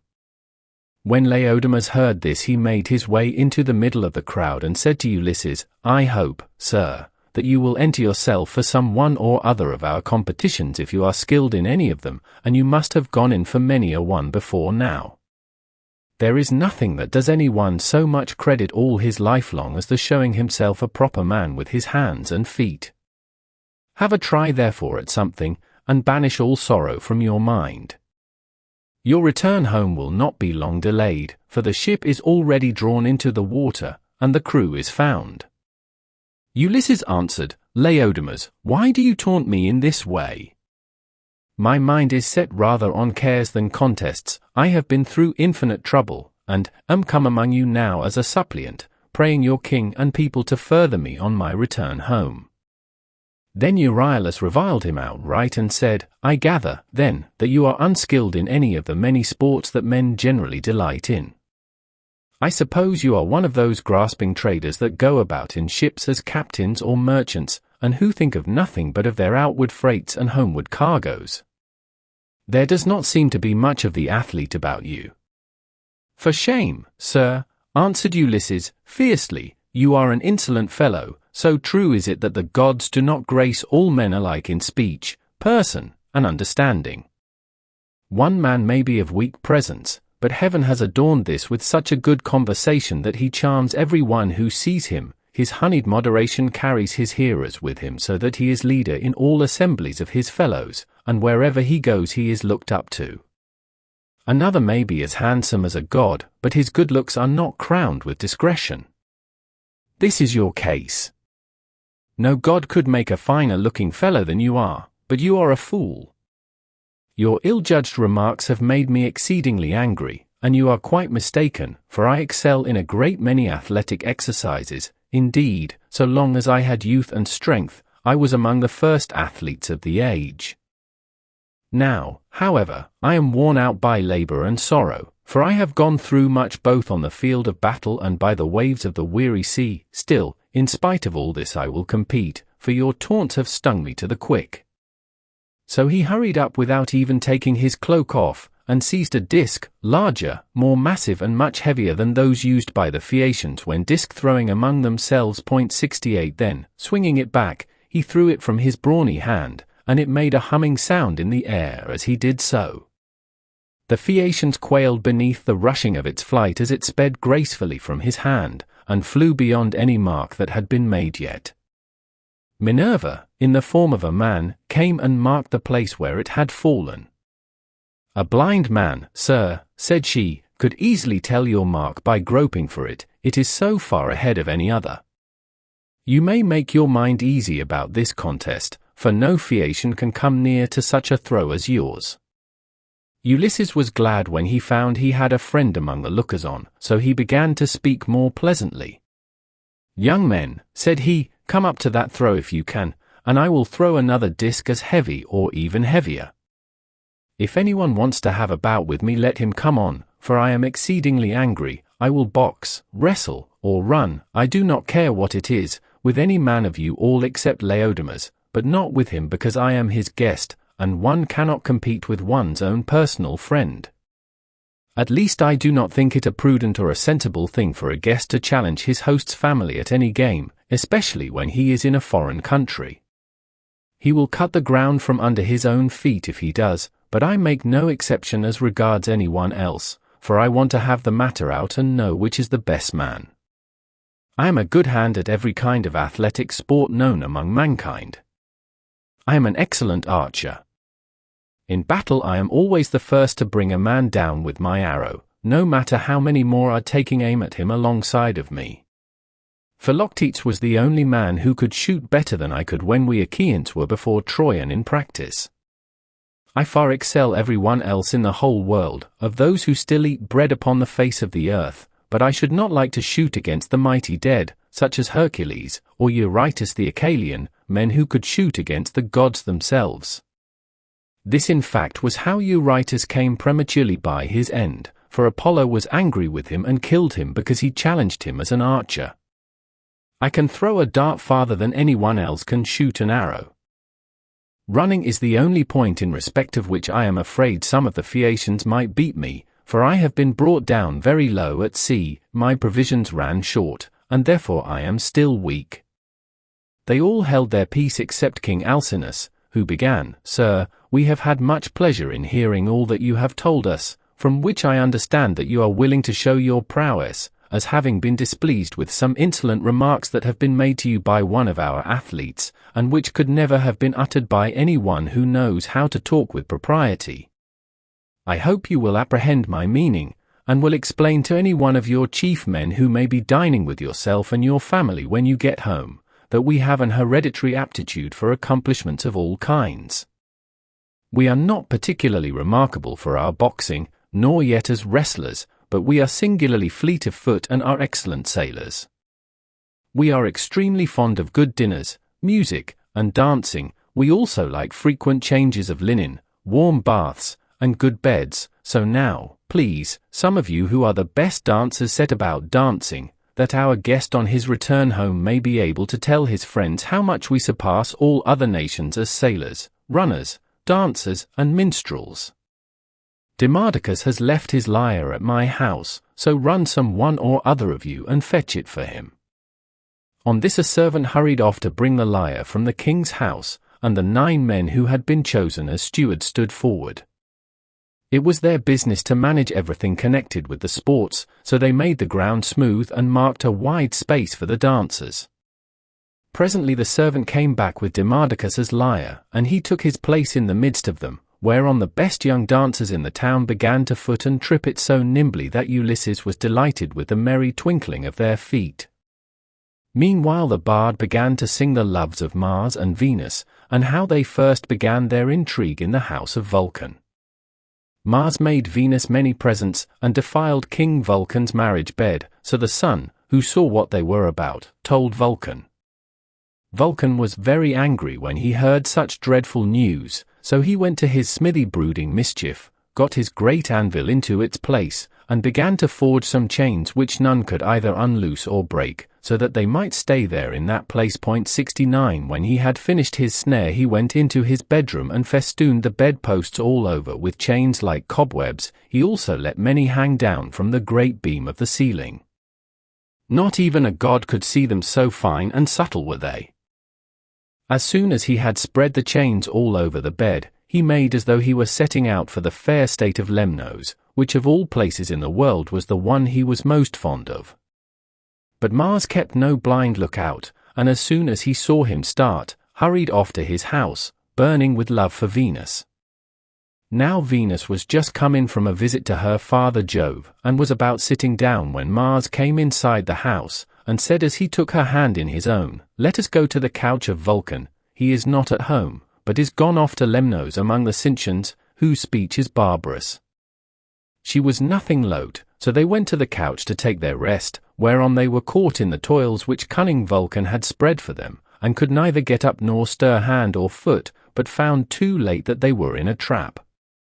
Then Vulcan came up to them, for he had turned back before reaching Lemnos, when his scout the sun told him what was going on.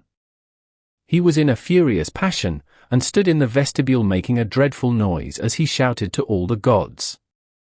"Father Jove," he cried, "and all you other blessed gods who live forever, come here and see the ridiculous and disgraceful sight that I will show you. Jove's daughter Venus is always dishonoring me because I am lame. She is in love with Mars, who is handsome and clean built, whereas I am a cripple, but my parents are to blame for that, not I. They ought never to have begotten me. Come and see the pair together asleep on my bed. It makes me furious to look at them. They are very fond of one another, but I do not think they will lie there longer than they can help, nor do I think that they will sleep much. There, however, they shall stay till her father has repaid me the sum I gave him for his baggage of a daughter, who is fair but not honest."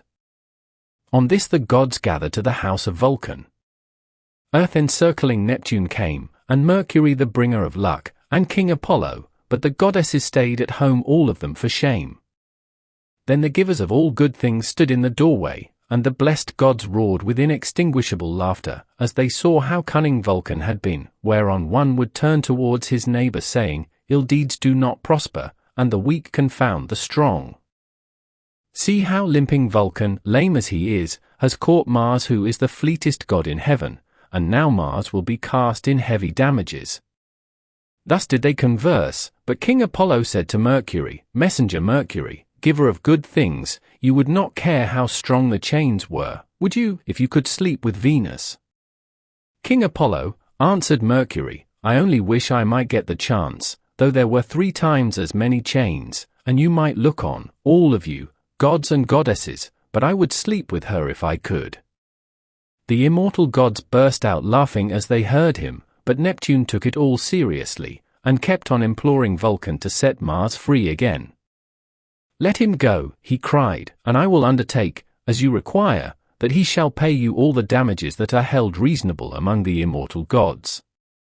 "Do not," replied Vulcan, "ask me to do this. A bad man's bond is bad security. What remedy could I enforce against you if Mars should go away and leave his debts behind him along with his chains?"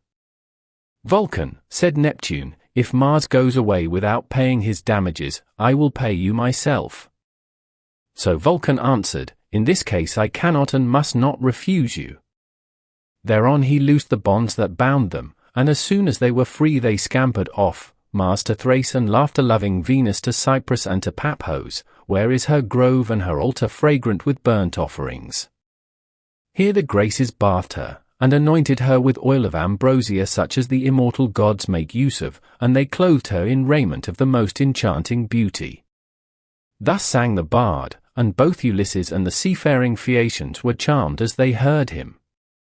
Then Alcinous told Laodamas and Halius to dance alone, for there was no one to compete with them.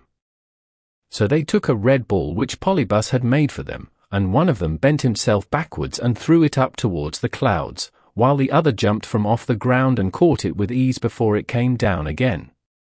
When they had done throwing the ball straight up into the air they began to dance, and at the same time kept on throwing it backwards and forwards to one another, while all the young men in the ring applauded and made a great stamping with their feet.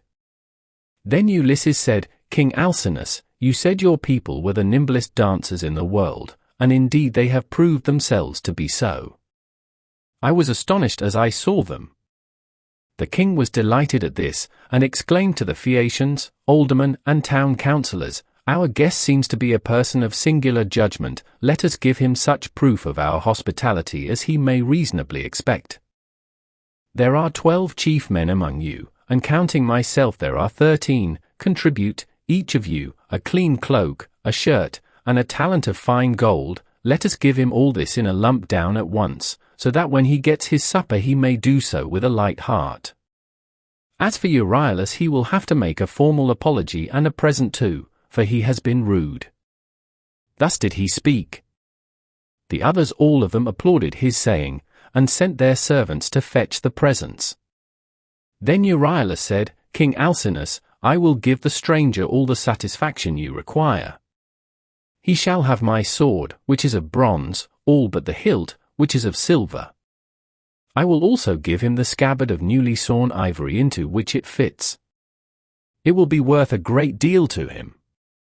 As he spoke he placed the sword in the hands of Ulysses and said, "Good luck to you, father stranger. If anything has been said amiss may the winds blow it away with them, and may heaven grant you a safe return, for I understand you have been long away from home, and have gone through much hardship." To which Ulysses answered, "Good luck to you too, my friend, and may the gods grant you every happiness. I hope you will not miss the sword you have given me along with your apology." With these words he girded the sword about his shoulders, and towards sundown the presents began to make their appearance, as the servants of the donors kept bringing them to the house of King Alcinous. Here his sons received them, and placed them under their mother's charge. Then Alcinous led the way to the house and bade his guests take their seats. "Wife," said he, turning to Queen Arete, "go, fetch the best chest we have, and put a clean cloak and shirt in it. Also, set a copper on the fire and heat some water. Our guest will take a warm bath. See also to the careful packing of the presents that the noble Phaeacians have made him. He will thus better enjoy both his supper and the singing that will follow. I shall myself give him this golden goblet, which is of exquisite workmanship, that he may be reminded of me for the rest of his life whenever he makes a drink offering to Jove, or to any of the gods." 70 Then Arete told her maids to set a large tripod upon the fire as fast as they could, whereon they set a tripod full of bath water onto a clear fire. They threw on sticks to make it blaze, and the water became hot as the flame played about the belly of the tripod. 71 Meanwhile Arete brought a magnificent chest from her own room, and inside it she packed all the beautiful presents of gold and raiment which the Phaeacians had brought. Lastly she added a cloak and a good shirt from Alcinous, and said to Ulysses, "See to the lid yourself, and have the whole bound round at once, for fear anyone should rob you by the way when you are asleep in your ship." 72 When Ulysses heard this he put the lid on the chest and made it fast with a bond that Circe had taught him. He had done so before an upper servant told him to come to the bath and wash himself. He was very glad of a warm bath, for he had had no one to wait upon him ever since he left the house of Calypso, who as long as he remained with her had taken as good care of him as though he had been a god. When the servants had done washing and anointing him with oil, and had given him a clean cloak and shirt, he left the bathroom and joined the guests who were sitting over their wine. Lovely Nausicaa stood by one of the bearing posts supporting the roof of the cloister, and admired him as she saw him pass. "Farewell, stranger," said she, "do not forget me when you are safe at home again, for it is to me first that you owe a ransom for having saved your life." And Ulysses said, "Nausicaa, daughter of great Alcinous, may Jove the mighty husband of Juno, grant that I may reach my home, so shall I bless you as my guardian angel all my days, for it was you who saved me." When he had said this, he seated himself beside Alcinous. Supper was then served, and the wine was mixed for drinking. A servant led in the favourite bard Demodocus, and set him in the midst of the company, near one of the bearing posts supporting the cloister, that he might lean against it. Then Ulysses cut off a piece of roast pork with plenty of fat, for there was abundance left on the joint, and said to a servant, "Take this piece of pork over to Demodocus and tell him to eat it, for all the pain his lays may cause me I will salute him none the less. Bards are honoured and respected throughout the world, for the muse teaches them their songs and loves them." The servant carried the pork in his fingers over to Demodocus, who took it and was very much pleased. They then laid their hands on the good things that were before them, and as soon as they had had to eat and drink, Ulysses said to Demodocus, "Demodocus, there is no one in the world whom I admire more than I do you. You must have studied under the Muse, Jove's daughter, and under Apollo, so accurately do you sing the return of the Achaeans with all their sufferings and adventures. If you were not there yourself, you must have heard it all from someone who was. Now, however, change your song and tell us of the wooden horse which Epeius made with the assistance of Minerva, and which Ulysses got by stratagem into the fort of Troy after freighting it with the men who afterwards sacked the city. If you will sing this tale aright, I will tell all the world how magnificently heaven has endowed you." The bard inspired of heaven took up the story at the point where some of the Argives set fire to their tents and sailed away while others, hidden within the horse 73, were waiting with Ulysses in the Trojan place of assembly. For the Trojans themselves had drawn the horse into their fortress, and it stood there while they sat in council round it, and were in 3 minds as to what they should do.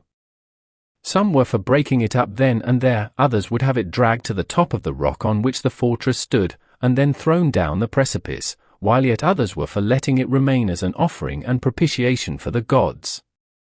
And this was how they settled it in the end, for the city was doomed when it took in that horse, within which were all the bravest of the Argives waiting to bring death and destruction on the Trojans.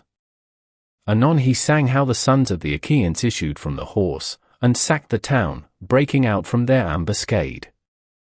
He sang how they overran the city hither and thither and ravaged it, and how Ulysses went raging like Mars along with Menelaus to the house of Deiphobus. It was there that the fight raged most furiously, nevertheless by Minerva's help he was victorious. All this he told, but Ulysses was overcome as he heard him, and his cheeks were wet with tears.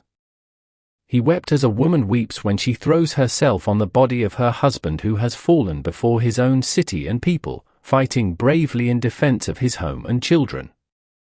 She screams aloud and flings her arms about him as he lies gasping for breath and dying, but her enemies beat her from behind about the back and shoulders, and carry her off into slavery, to a life of labor and sorrow, and the beauty fades from her cheeks. Even so piteously did Ulysses weep, but none of those present perceived his tears except Alcinous, who was sitting near him, and could hear the sobs and sighs that he was heaving.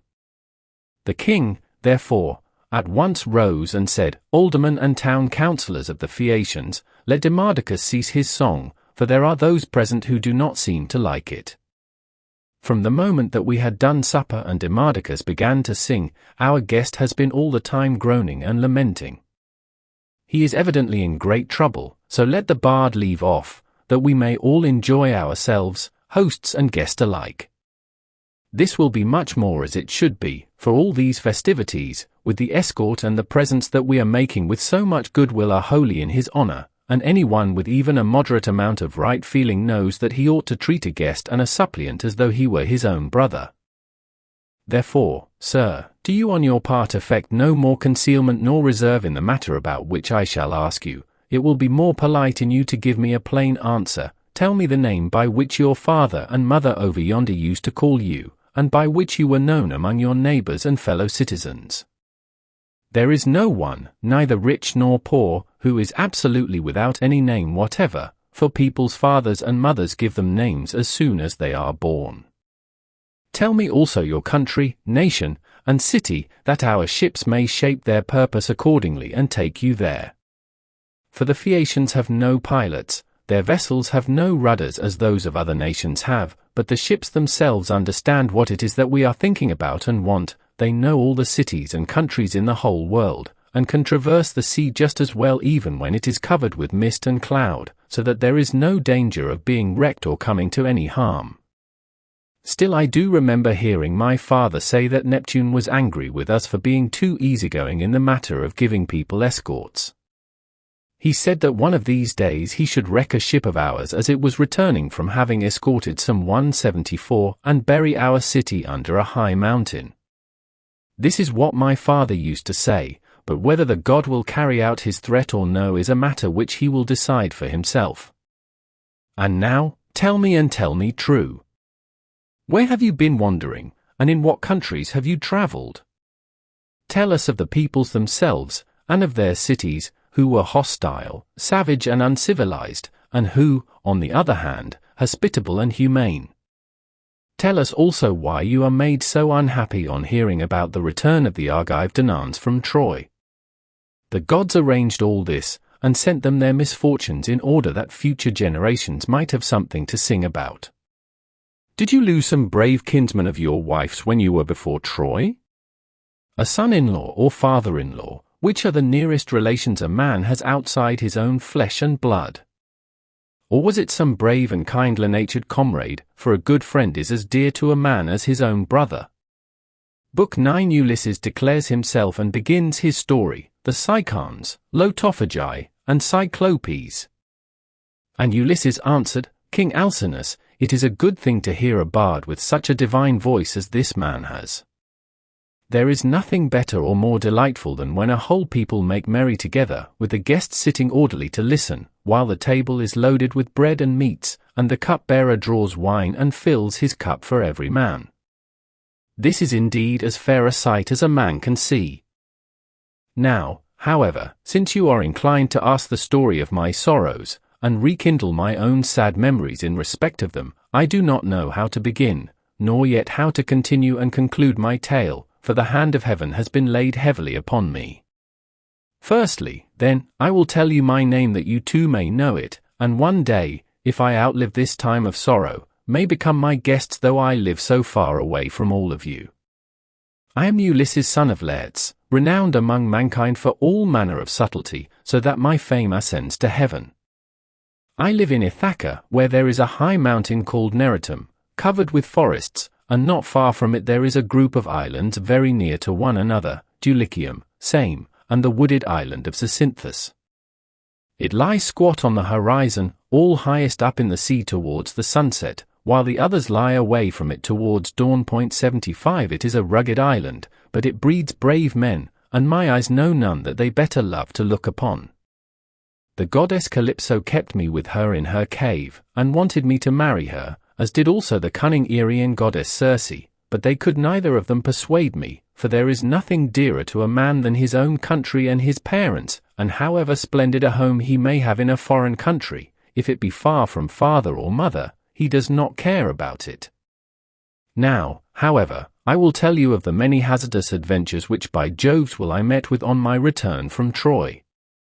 When I had set sail thence the wind took me first to Ismarus, which is the city of the Sicans. There I sacked the town and put the people to the sword. We took their wives and also much booty, which we divided equitably amongst us, so that none might have reason to complain. I then said that we had better make off at once, but my men very foolishly would not obey me, so they stayed there drinking much wine and killing great numbers of sheep and oxen on the sea shore. Meanwhile the Sicans cried out for help to other Sicans who lived inland. These were more in number and stronger, and they were more skilled in the art of war, for they could fight, either from chariots or on foot as the occasion served, in the morning. Therefore, they came as thick as leaves and bloom in summer, and the hand of heaven was against us,